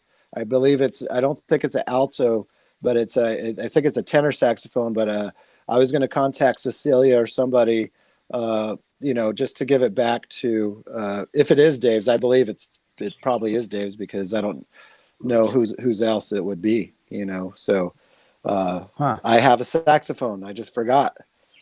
We found it about 3 days ago. Crazy. That's yours too, bro. Hey, I got a question for you guys. How do you guys deal with the volume on stage now? Oh man, we're deaf. We're In-ear deaf. monitors. I can't. Yeah, we're deaf. now. Since Chris Trujillo is no longer playing with me, I hear fine. Oh, bro. Now I could go toe to toe, bro. I wouldn't like. Now I could be like, let's go, man. And I'm set. I figured a lot of things out. Playing with you taught me a lot of stuff too about live gigs. Stay away from me, right? Well, I mean, it's just like maybe sometimes the setup, though, and instrumentation setup's important, and how the instrumentation lays on stage. And we didn't have those sort of perks, you know. So our stages were built all fucked up, you know. They were just weird, you know, geometric shapes, all crazy, you know, and we're supposed to set up on it, and of course we're going to be phasing with each other on stuff, just natural things. But it taught me, like, keep up. Like, you know, you and I, we chatted that time when like we were laughing last time when you were across the stage, even, because we were trying to get away from you, but you're all the way across stage, and I tell you, hey bro, turn down. And you're like, hey, bro, turn up. And like, we're all down. I'm all down. You're like, up. And we're doing like and people probably think we're dancing, because this perspective is not us fighting. See, that's the thing. We were like off on, we were communicating on this, and it's like, but I was like, you know what, man? Keep up. Like, fucking keep up. I'll keep up, man. I mean, what the fuck do I got to do to figure this out? And so it's always a journey to now. And like now, dude, I'm ready to go. Let's go toe to toe. Let's go. Let's jam again, man. Let's get down. Well, you guys are electrified now. Oh, it'd be awesome, bro. We'll do acoustic too, bro. And we know how to do it all now. We've been using in-ear monitors now. We don't have too many stage monitors now. So that's that's been kind of helping our stage volume. God, I hate that, man. I think Felipe's been quiet. We need to hear a story from Felipe. Maybe we should hear Phil sing another song. Phil, do you have another song? Yeah. You want to do another song? I do have another song, but I had a request from Chris to tell the story in Durango of the guy on the bike. Please. No, for you to tell the story about the guy on the bike. Remember that guy that was all atarantado, poco chueco? I remember that. I remember that. I kind of in remember Durango, that. we were out there, and all of a sudden, some guy was drunk on his bicycle, tirao, and you looked out back the window. Remember that? I remember. Okay, I do remember I'm gonna play that. this song. I'm gonna give you some time. Okay. It was a drunk driver on a bicycle, and Phil was out there trying to help him keep his balance. I remember that. That made Somebody me laugh asked. Somebody so asked hard. if Bro, that- Shane was asleep. Shane, are you sleeping? No, I'm listening. I'm chiming in. Chiming so, in. I dude, remember the guy on the bike. That was so funny. The guy on the bike, because we were inside and we're like, "Hey man, we got to get out of here. Where's Phil? I don't know. Where's Phil?" And then we look out that window, man, and there's that dude, and we're like, we see him on the bike, all goo goo goo, and then here comes Phil, help him out, and we're like, "Wow, dude, good stuff, bro." So my friend Jackie Chacon, she wants to hear about the Coconut Award, but I'll tell that story after Phil's performance here. Okay, I'm gonna mute you out, Justin. Here, okay. So And I'm Thanks. no, really, I got you. So Felipe is gonna. Felipe was the recipient of the Coconut Award many times. I'm gonna try Cinco Sentidos for you guys. Yeah, it's my jam. This tune was, according to Dave, this was his favorite song that I did, and we won a couple of awards on this tune, and on that album. This is called Cinco Sentidos, My Five Senses. A ver, I can't actually see. There we go.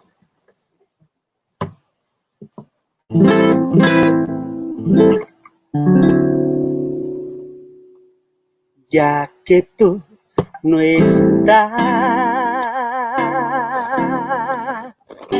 llevo la esperanza que camino te trae junto a mí. Ya que tú no estás,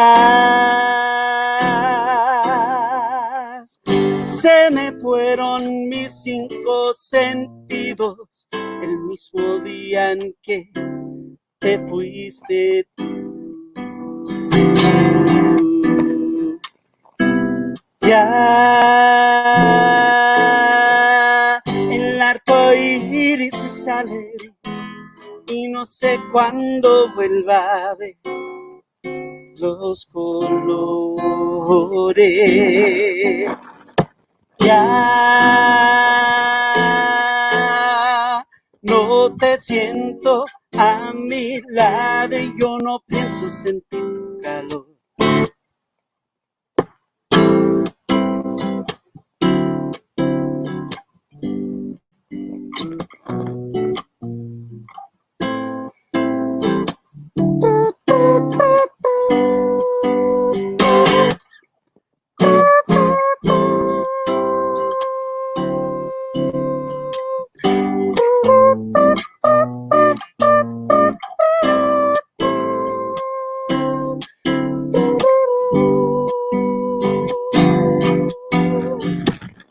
Ya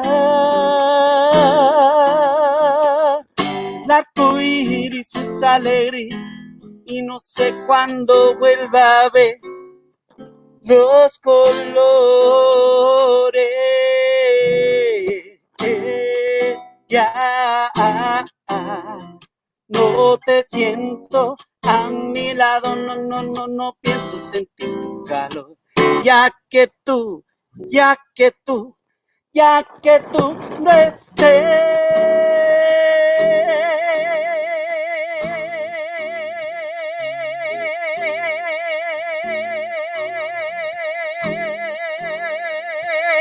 llevo la esperanza que tu camino te traerá junto a mí, muy junto a mí, a mí, a mí. Ya que tú no estés, yo veo que para ti la distancia de veras es el olvido. Se me fue tu querer, a que lástima me da, que tú no sabes cuánto me quieres, cuando te busco te va, cuando no, yo no sé qué camino que voy si no estás aquí.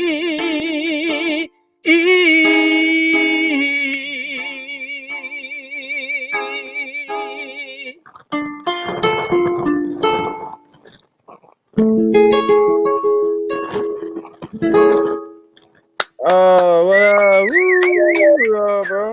Dang. Yeah. Bro. Awesome, Felipe. Yeah. You got That was me some- on the trumpet solo. Give it a shot. Yeah, Phil. No, that was I had nice. to do it. Thanks. I had to I do do miss like when we're gonna be able to do that again for real, you know, because of course the computer doesn't do a lot, but it definitely some people definitely commenting saying it was Carmen's definitely giving you the black hearts with the claps, so that's she loves it. It's very Hey, beautiful. Phil. That song, man, I remember that first night when I saw you guys at Farol.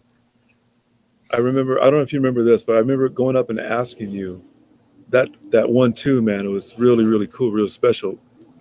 Who wrote that? And you're like, I wrote that. That's mine. I'll never forget that, man. That song touched me. It's really, really man. was and still is really beautiful. Definitely, man.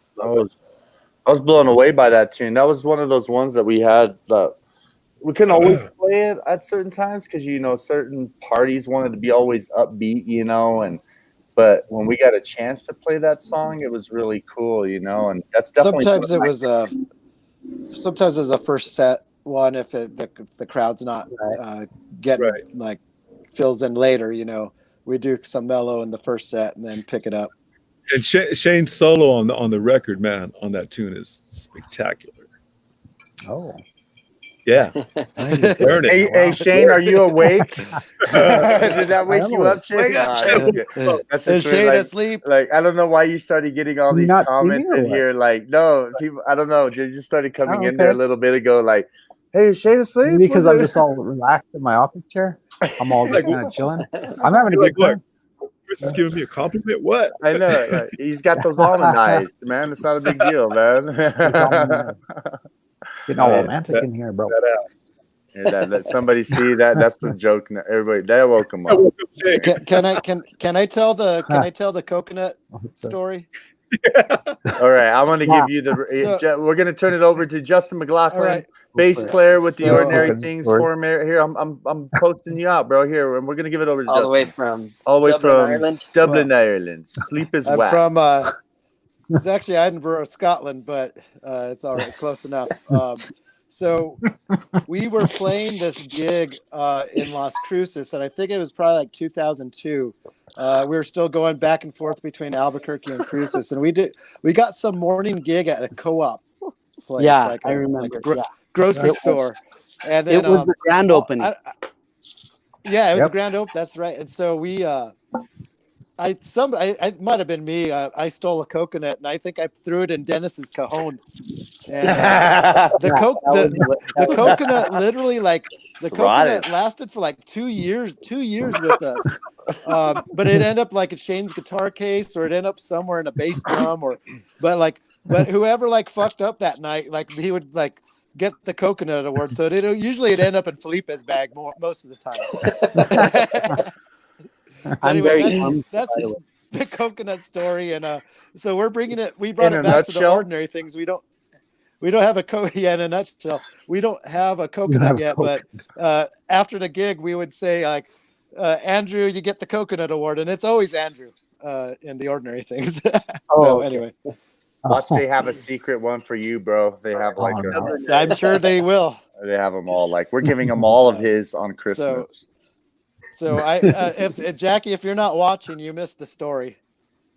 Jackie. Oh, She specifically requested that story. And Jackie that's from the ordinary. Jackie That's what Jackie's and Justin's doing now, is working with Jackie and Andrew and their band, The Ordinary Things. You should definitely check them out. You can check out their stuff at Bandcamp, and they got some really cool alt pop rock vibe. I'm digging it. I'm digging the new that Crimson's pretty cool. That single, I bought that off of Bandcamp the other day. It's pretty awesome. Hey, thank you so much. Did you buy it on the day that we got full percentage? Yeah. So I'm trying to do all that. So I gave them all. You got all of it. You got all my money.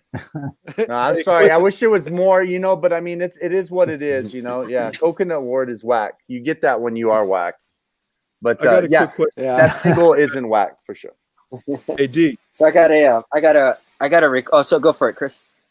it involves you, man. Do you remember a gig in Dolores? No, I don't. Hey, I know you Dennis disappeared. don't. That's why he does Oh, it. You guys remember the gangbang story? I remember that. What? Yeah. What? I think that was the picture you showed earlier. That was That was the morning after.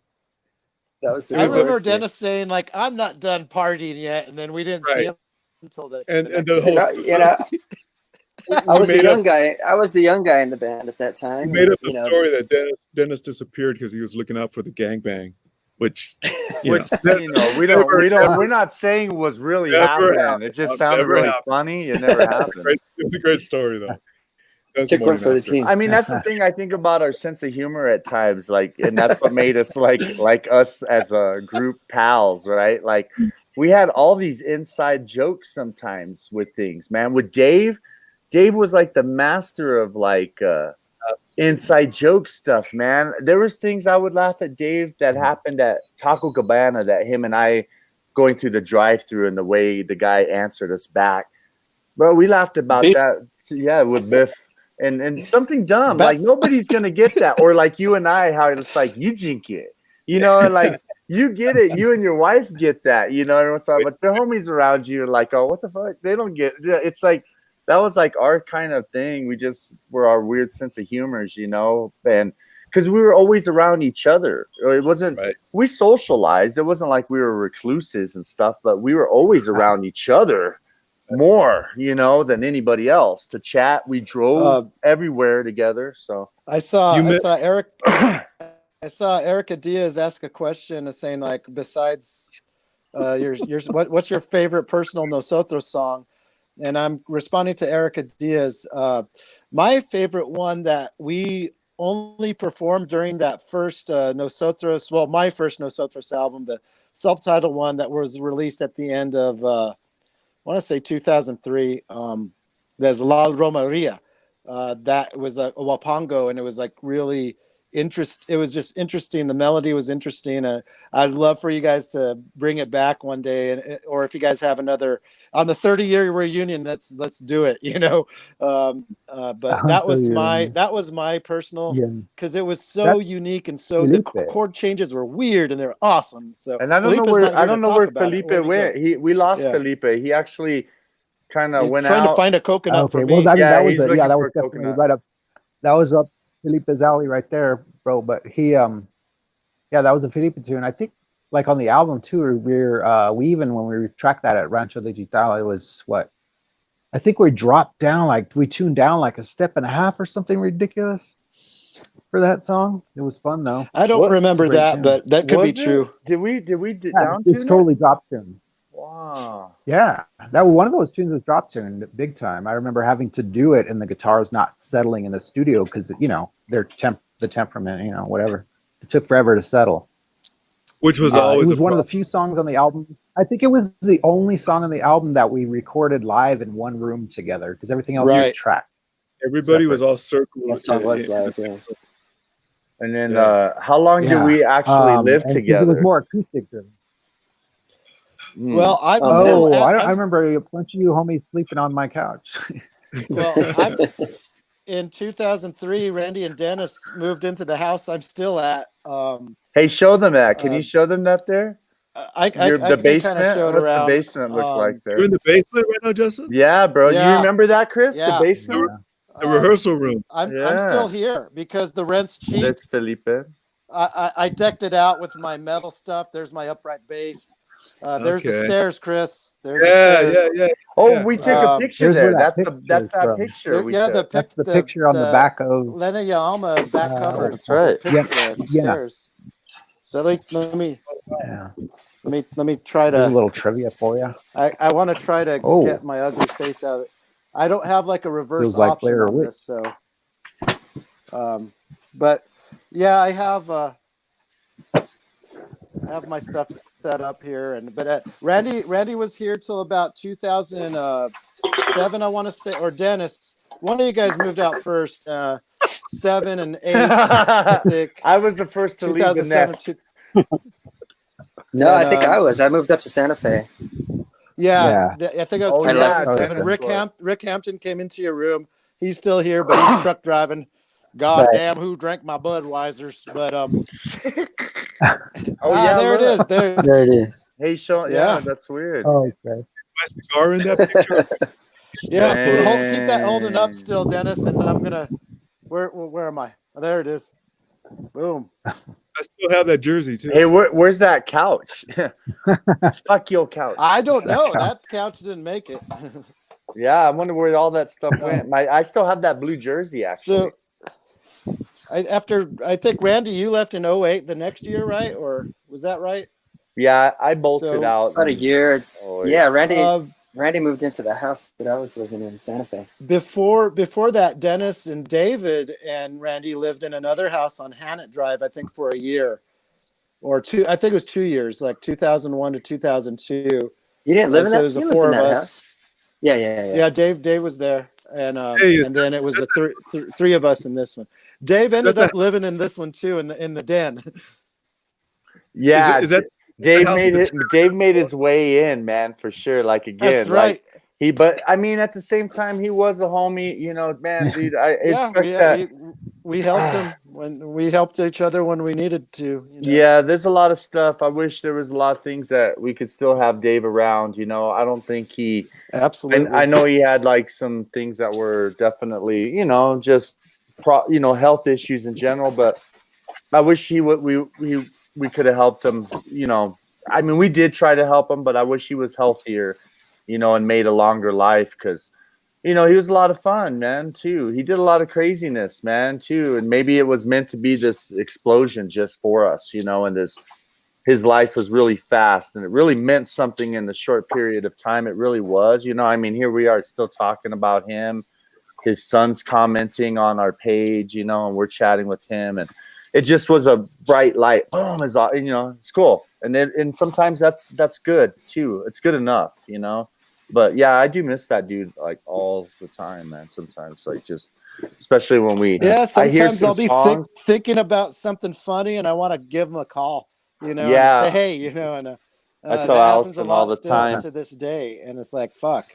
I tell my wife all the time that there's sometimes, that's like we used to watch this all the time, or I'm watching a movie and there's a scene in this movie, and I'm like, me and Dave, we used to laugh at that all the time. This one little thing, boom, and it just always takes me back there. That was a big part. Go ahead, Phil. Sorry. I was just gonna say that was a big part of David when just after the gig, we would end up at his chante and he would show like films. He would screen films or music that he had just recorded or an album that he was digging on. And it was pure love. It was always pure love. Hey, and you then guys even wrecking the cars into the walls, man. That was pure love, man. Borrowing your car and sometimes having a slight accident into a stranger's wall. That was, you know, it happens. It happens. A friend indeed. A friend in need is a friend indeed. Yeah. Well, I just have to say that after all these years, we're still talking to each other, and it's awesome. So let's keep this going. And what were you saying, Chris? I'm sorry. Two things, man. Tammy told me a story about that car getting run into a wall in Cruces. That was her car. That was her car. Oops. That was Phil's. That was my car running into the wall. He did it 2 times. Right. He did one in Cruces. Oh man. I believe that. And then here's one thing that I remember. We would laugh when Fred Willard from Mighty went, I got a real red wagon. Like he had like these weird like quotes from that. We used to the kerplunk, remember? And he's like, we dump a bunch of water on him and it gets on him and they turn him over and what happened? What happened? That was like he would quote a Mighty Wind like crazy, dude. And we would laugh at dumb jokes like that, you know. So but that was I've seen all these wows come up on the thing, and it must be like the crashing the cars. Oh yeah, no, they're like, what? Nah, I mean, how many? I don't know. You know, we're here. I should probably do a little bit of a. I don't know. What do we let people know? know about what we're doing here, Dennis. What have we been doing here the last few weeks? Being live with StreamYard live. Well, since we haven't been able to gig, we've been missing, seeing everybody, staying in touch with everybody. So we've been trying to do these sort of live chats to just kind of stay connected with everybody, let everybody know we're still here. We actually have some stuff kind of in the works. Today was kind of a weird day that we got quite a few emails asking about us doing some virtual concerts and things. So we'll try to work some of those out. We'll see. Hopefully we'll be doing some more live playing here. But yeah, these sort of talks here are just, to stay connected. And this one tonight just sort of made sense that it had to happen. I first joined this band with this crew right here 20 years ago, and so when I think back on when I'm feeling nostalgic and nostalgia kick in, these are the days that I'm reminiscing on and everything, and so it just sort of made sense for me and for us to put this evening together tonight, and just kind of talk and hang. And I know there are a lot of people that have been following us for many years, and we're probably curious to haven't seen Chris in a long time, haven't seen Felipe in a long time, but Justin in a long time, and I know we get asked about you guys all the time, so it just sort of made sense to kind of put this night together and put us all together in one spot to talk and connect with all of our old school people that have been hanging with us, and for the people that maybe weren't connected with Nosotros back in these days, just to give them a little bit of history of where we came from. It's like I said, this is the band that I started with Nosotros right here, the six of us really. So that's what we're doing here. Right there. Yeah. Oh, pretty good one, Dennis. That was a good promo, bro. That's why he runs the band now.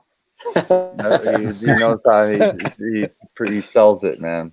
I tell you, on that note, because of what you guys are doing, this kind of situation, man, that's what got me hooked into checking this out, because I saw a couple two previous ones that you guys did. Yeah.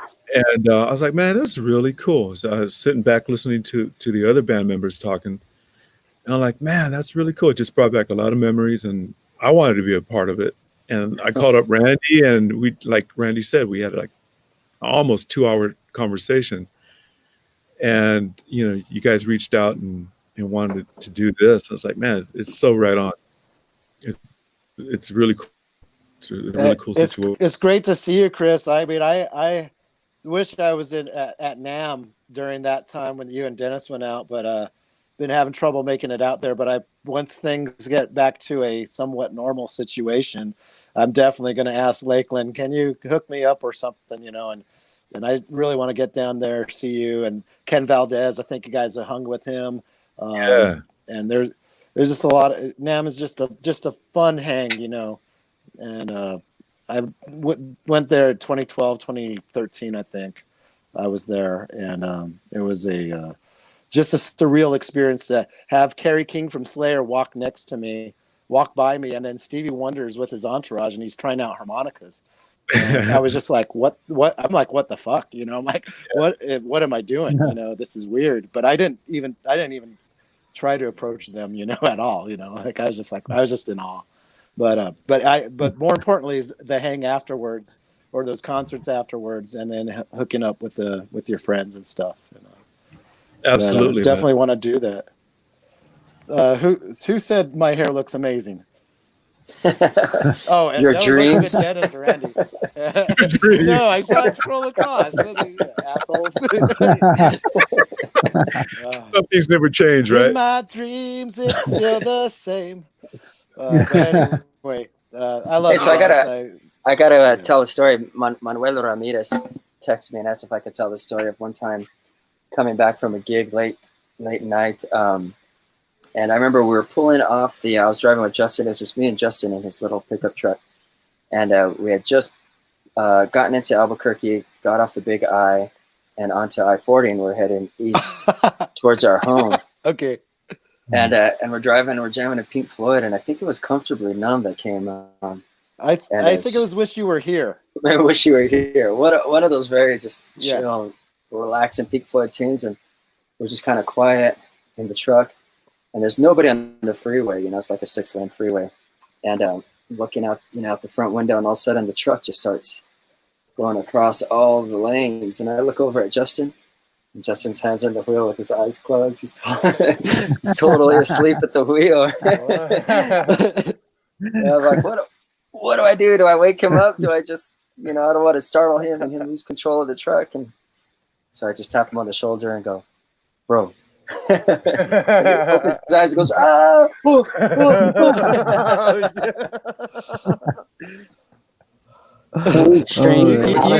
You saved not only your life but my life too. Thank you. I do remember that.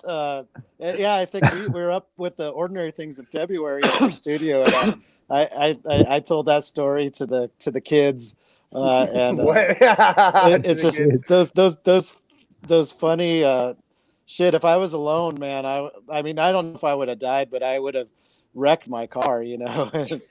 Jeez. Well, here's Gil giving us props because, you know, Gil's like part of this other wave of us and definitely has been with us for a long time now. But we want to thank him for saying these words here, you know. Gilbert, you know, like, Gilbert was our sound guy in this. Yeah, Gilbert started out like sound Gilbert, guy and moved. I mean, was with so us much more during than this that, whole though. time. Like this OG whole adjacent.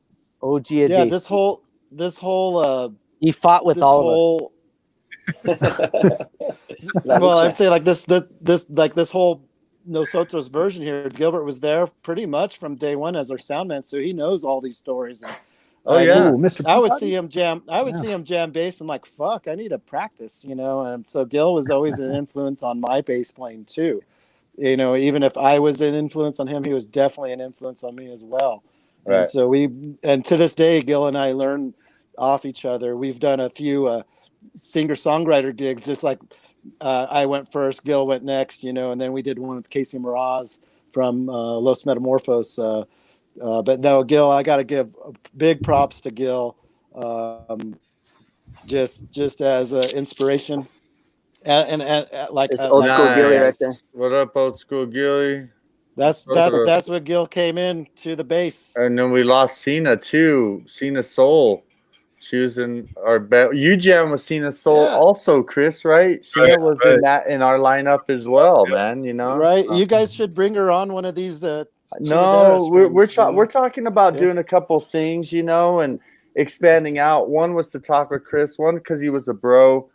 Two, you know, we got a little bit into your career, but you know, I know we don't want to get too like really personal in the sense of what we're trying to do. We're trying to talk more like friends and have kind of conversations about stuff and how things kind of go from there. But you know, our goal is to try to reach out to some other people and you know, see if they want to talk to some folks out here in New Mexico with us, you know, and maybe we can get people together. You know, like you said, it brought everybody together. And, you know, it also does things like really does something to Justin's hair, man. I don't know what it is, but Justin's hair looks amazing. We've talked to Chris about maybe doing like trying to get Tierra out here and doing a Nosotros Tierra show. That would be fabulous. I will be there when that happens. I'll just block that out and just. Oh, this is what happened. That's why the band we got Gilbert. Justin actually with Brian McGarvey. That was the second time to that story that I came in and joined the band again. Gilbert left for about 7 months or so, and I came and filled in, and then I decided to join, and then Ryan offered me the gig. We're going to Europe, blah blah blah, and I'm like, okay, so I went off and did that. And so I ended up resigning from the Nosotros the second time. Thank you for still talking to me. Thank you. I didn't mean to do that, you know. Yeah, I just this is the opportunity that I should just try to take and stuff. And then Gil came back, you know. So it was funny because I was there till 2007. Gil came in, then I came back in I think it was August of 2010, maybe it's July. And then Ryan in February, I started playing with Ryan McGarvey. I always call him the guitar player I used to play with. But yeah. Sorry, there's Mr. Felipe Ribal back in the mix here. And well lit. Oh, there you are. Well lit now. Everybody's well lit. We talked to Chris for a while. It was nice. You had great light, and now it looks we're in the dark out here. But you know, Cool, huh? it's been a lot of fun chatting with you cats, man, for sure. You know, Yeah. And I don't know what else to say. That it's been a pleasure to know you guys and keep doing some things and looking at our future, maybe talking about some future things. You know, and always we've all worked together. And I know we're going to work with you soon, Chris, again. But, you know, all of us here have worked recently together on something. And that shows you kind of what we do in this band, you know. So, Quick question. How's Nico doing? Well, yeah, I haven't been down there. Jodido. Yeah, I haven't been down there because it's pretty much closed, right? But I see some video from Jake putting some stuff up on Facebook. I think he's getting by. I don't know, Dennis, have you chatted with him? Yeah, I've texted him back and forth a little bit throughout this time, and yeah, he's doing good. He says he's bored as hell. Okay, good. He's at the bar actually. I drove I drove by the other day, and he was sitting outside on his chair, but I couldn't quite get his attention. But I think Evangelos is just such a part of his like DNA that he just, you know, that's just where he goes in the day. That's just how he's programmed. But yeah, he said he's bored as hell. He goes and hangs out in the bar. And he said he's cleaned the hell out of it. So I can't wait to see Evangelos clean.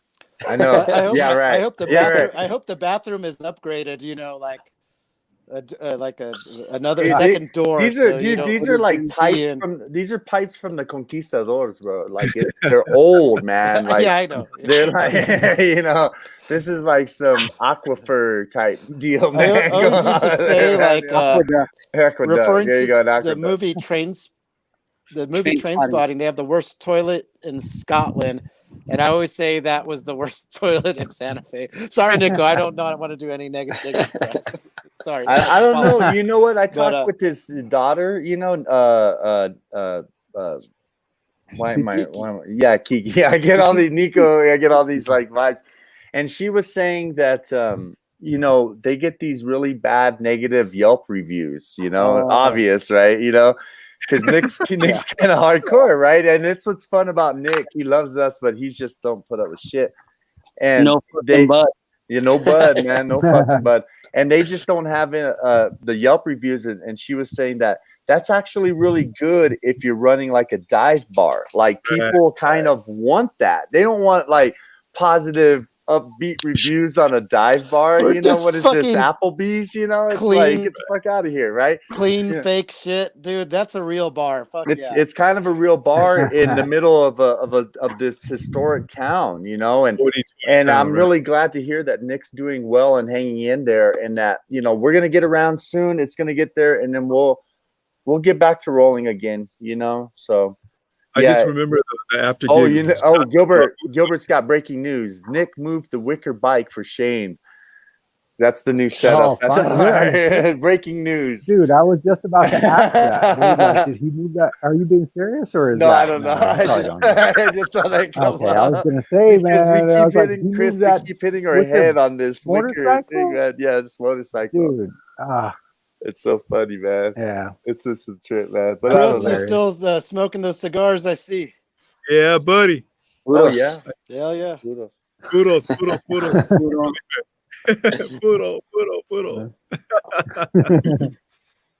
Hey, Phil. Man.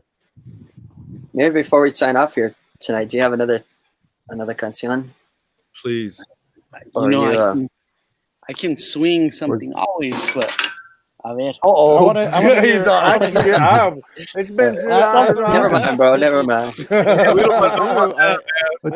I would love to hear Entre Mis Dedos if it's still, if you still can remember it. But if not, do whatever you want. Entre mis dedos, give us a malagueña salerosa. Give us a little taste of something. Yeah, can you do something like what when we first got together, Phil? Even like, or do that. Like it sounds like yeah. you know, do Actually, Luna or do the tune that we were like first working out. I could do that too. Entre, I'd have to look at it. Okay, let's do like it's all so. good. I don't know, Phil, but La locura que es la vida. when I first met Phil, Shane and I were the ones that kind of met Phil in cruises, and we were doing some flamenco. We were heavily into like flamenco music. This woman was a dancer. We went to her studio. And Phil was his vocalist that was going to come sing some stuff because he was kind of just dabbling around. Anyway, long story short, we met there. We went and hung out, and we were already like, hey, these songs, these are cool. We know these chords. We play them, you sing, boom, and we did this, da da da da da. And that was the beginning of that. But do you know anything from those days? Like, do you still remember some songs from that? That's what I was. One of the first tunes that we played, that we worked out. But when the first time that I encountered Nosotros was at a chili cook-off, and Jeff actually talked to me, and that was in I guess that was in 95. Wow. It was 94, 95, and so it was a chili cook-off on the campus of NMSU. Chili cook-off. I love it. So what song does the chili cook-off represent? Yeah. So the tune that we first started working on, we worked on a couple. I was jamming a lot of just a little band out of East LA at that time, and so definitely LA, that connection with Chris was happening even back then, but Los Lobos, and so I was jamming that version of Sabor a Mi that they were doing. And so I thought I would do that for you guys now. Cool. Wow. Okay. All right, Love Mr. Felipe Rival de Nosotros.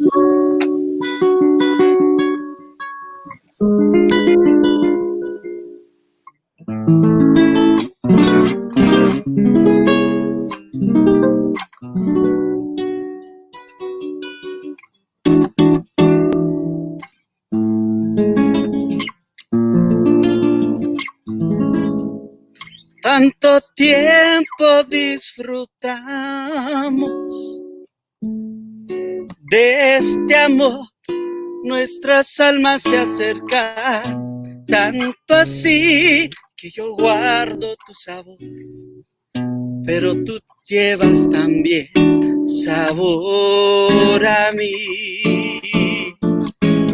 Si negaras mi presencia en tu vivir, bastaría con abrazarte y conversar. Tanta vida yo te di, que por fuerza llevas ya sabor a mí.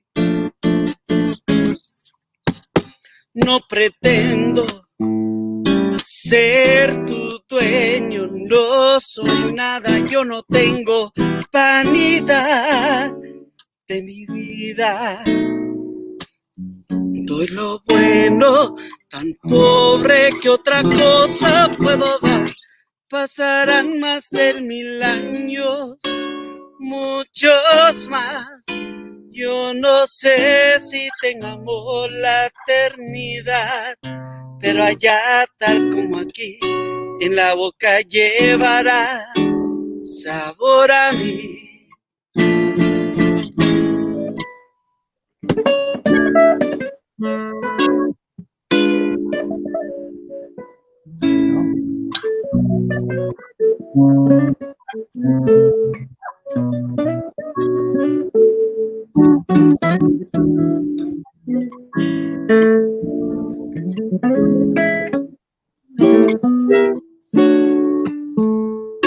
Oh, Megan. Síguele.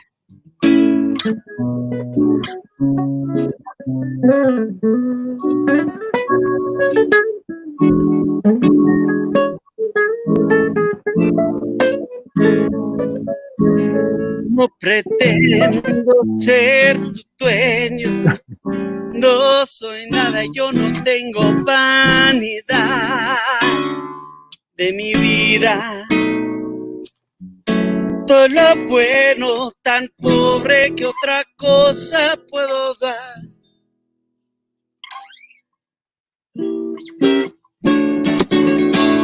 Dale.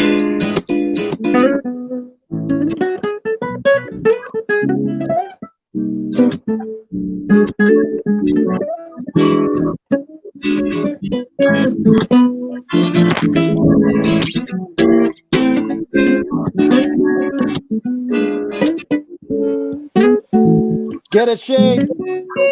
Okay.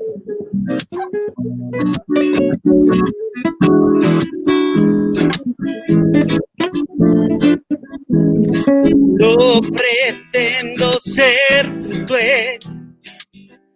No soy nada, yo no tengo vanidad de mi vida. Yo todo lo bueno, tan pobre que otra cosa puedo dar. Pasa más en 1000 años, muchos más. Yo ya no sé si tenemos la eternidad, pero allá tal como aquí, en la boca llevarás sabor a mí, sabor a mí, sabor a mí, I just got my sweatshirt on. sabor a mí.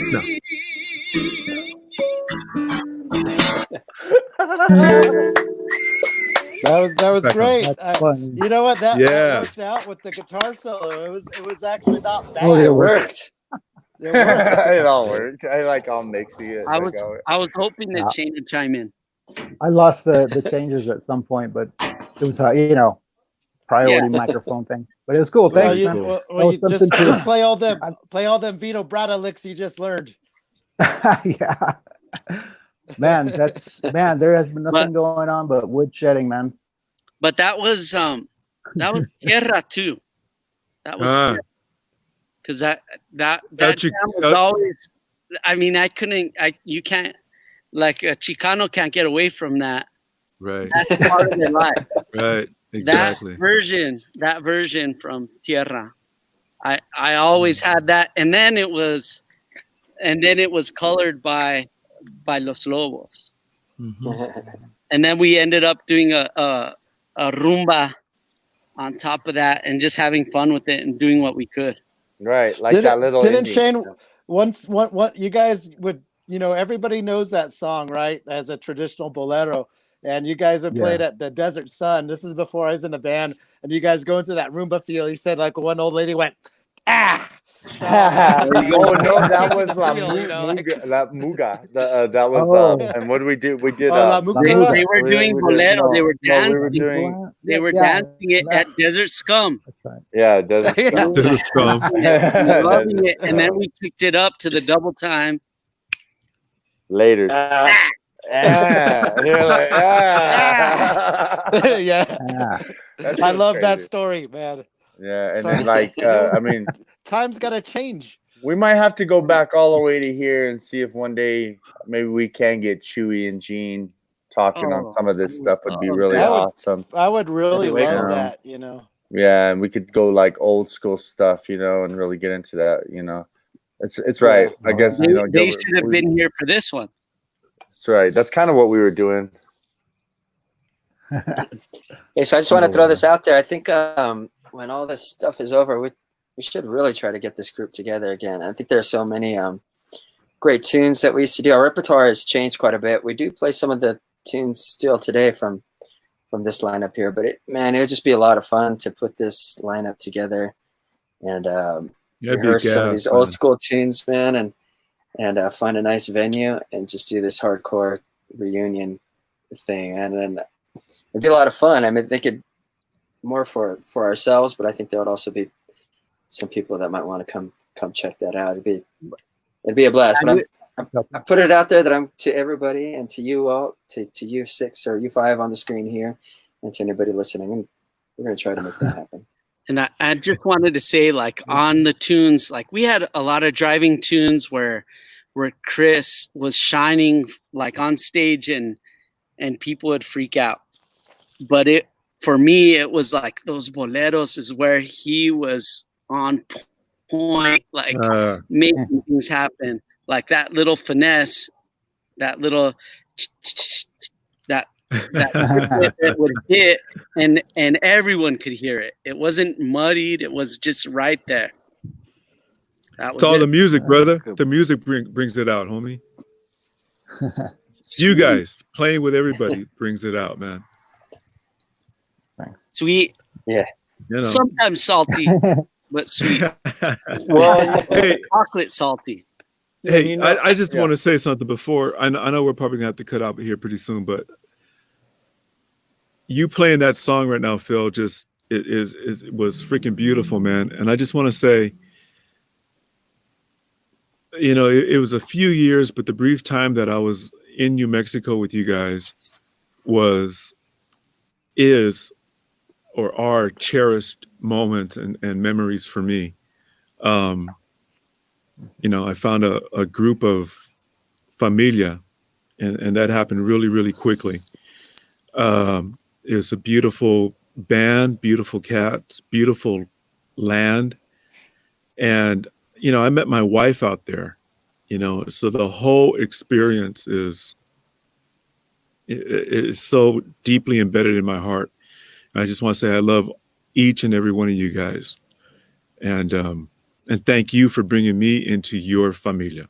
And I love you guys forever. Much love, brother. You love you too, bro. Come on, Love you too, man. Oh, it looks like, and Justin's hair made your wedding happen too. Is that how I'm reading that?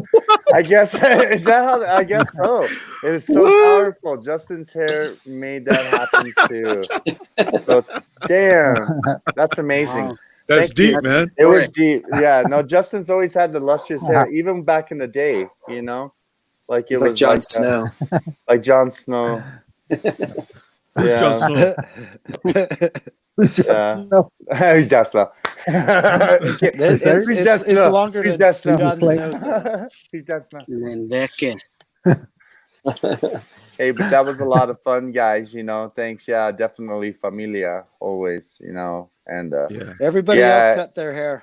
Yeah, so Shane sounded great with Felipe. There really wasn't any latency. I think there was, but I think just it worked. You know, but like it was. You know, really? I don't think it was. I knew what I was playing. No, you know, it's all fun, though. I didn't know you were gonna throw the mic on, dude. Yeah. Hey, why do you have me on solo right now, Randy? Oh, sorry, bro. I just because. Okay. Sorry. With the blue banners, it's hilarious. It looks like you're doing the news, man. It's so fun. You're like Al Roker. I know. I'm just like. Oh, Ron Burgundy. Yeah. Here, give me another one. Yeah, this was a really great hang tonight, and I'm happy that like quite a few people saw this, and absolutely, we still keep in touch. You know, the three of us, Chris and Phil, myself, we don't play with the band quite as often, but sometimes we do come and make an appearance. I thought maybe you would play the video of the 25th anniversary. We're gonna try to. We ran into some problems playing video on the last. Last time we did this. I saw that it froze up. I think, yeah. Yeah. So Canadia one, yeah. Yeah. So the plan was to play that video tonight, but if you do want to see that, you can go to our YouTube channel or to our website, and you can see the La Hechicera video of. All of us should share it on our personal page and just put it out there and I was really honored that I was asked to join that and hanging with you guys. It was a fun day, hanging with you guys all day, and we actually ended it like maybe like 6 o'clock. I thought it was going to go for longer, you know, but we started at that brewery in Bernalillo, Cactus Brewery, and then it was just a whole day of fun. Just filming the video and. You know, and I think a few weeks before we recorded at your place, but yeah, that was a special day for me, and I wish Chris could have been on that too. You know, I know. We got to get you. We got to get you out here. I'm Chris. sure there's man. There's more opportunities for that, down the road. 30 year anniversary, 2024. We should just do like a 26th, 27th anniversary just for the heck of it. Hey That man, we sounds should old. put together a collage of all our pictures from our years. I know. You know what I mean? That'd be some laughs. I have this box that I have Cool. sitting next to me. That's why I'm pulling out all these old pictures and stuff of Nosotros. But yeah, I have a whole box here full of Nosotros memorabilia. I'm gonna open up a museum someday. Nosotros museum. Hey, I just want to say Breaking Bad rocks too, man. I live around the block from Walter White's house, Chris. You do? Yeah, I do. Wow. Yeah, it's just right look at there. that. Yeah. So that all happened after I split, man. So I finally got into watching the series like, I don't know, 4 or 5 different times, and Better Call Saul and all that. And I see all the locations. And I'm like, oh man, I remember those places. That whole neighborhood was like the house here, in Breaking Bad. Like you would see. Yeah. Well, there's many locations, but specifically Walter White's house was like just right here. It was crazy because I was walking my dog and I didn't know what was going on, and there's these big old stacks of pizzas for the crew, and that was the episode they threw the pizza on the roof and shit. So I was there. I was there for that. It was cool. But I think it's. Are we wrapping this up, fellas, or are we getting the sign for from 2 hours and Nosotros 15 music? minutes? I think like the top. That's coming. We've from been the top. talking that long. Wow. That's from the Nosotros Corporation. They're gonna start playing like the walk-off music, like the. But it was a lot of fun tonight, guys, and maybe we should go ahead and wrap it up. And we'll definitely put some things into the bag. Now we all know what we got to do, and I got to work on some tunes tonight too. I've got to get some things to Dennis for some things coming up, so we can keep things rolling. So and I'm playing on those too, just so you know. I know what I know. Over this course of time, I finished a bottle of wine, so give me an award. not a coconut. Where's that one. coconut? Yeah, the coconut award. So no, I love you guys, each and every one of you. Yeah, man. Right back at you, brother. Definitely, And guys. If anybody's out there that doesn't know, this is the album that this lineup right here played on. Look at those faces. Produced this album right here. Yeah, you can find it on our website. It's a great listen. Every time I good listen stuff, to it. man. Scrolling right there at the bottom. But yeah, you can go to our website. What's that? And I don't think we don't have any more hard copies, but I want to do that one day. Just reprint this album, but you can get it on download. So we'd love for you to go by our website and check this album out with this lineup right here. I always get a request for that Como Pierde Una Estrella, and Chris always shines on that tune. On the is that the one? Percussion.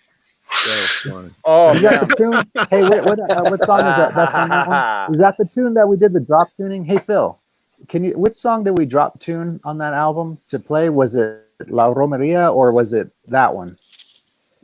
It was La Romeria. Do you know what I'm talking about? Yeah. Okay, right. Right. We drop tuned it. All right. Sorry, just clarifying. It's related. that was a earlier we were talking about it. We weren't in the room and we had a question for you and you took off. Yeah. That was straight up wrong. Yeah, we had a question for you and you took off, man. Anyways. Yeah, they were asking what favorite Nosotros song. I said La Romeria, and then Shane's like, we dropped it. No, I don't know. Yeah. I don't remember. We dropped tune the tune. We dropped it. We dropped it live. Yeah. My favorite tune is Nosotros. I mean, that's the one you really. Man. That's your tune. That's a really good song on that album. That was written on the. Okay, Bryce. That was written on the fly, man, and everybody came in and just killed it. That Fun. Yeah, that's a good tune on that album.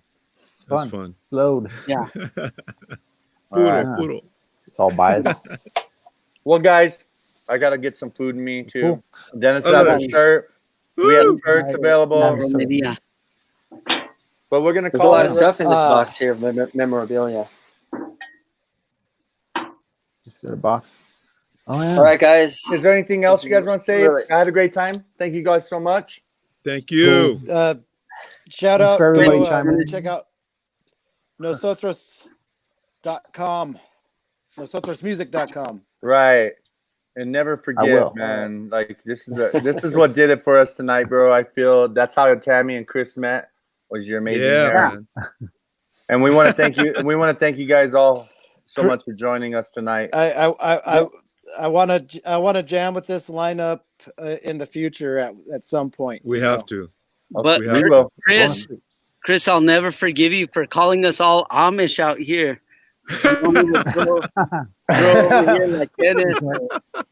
Somebody said I had the Jew curls at one point, but That's right. That was in it's Chicago. all right. Oh man.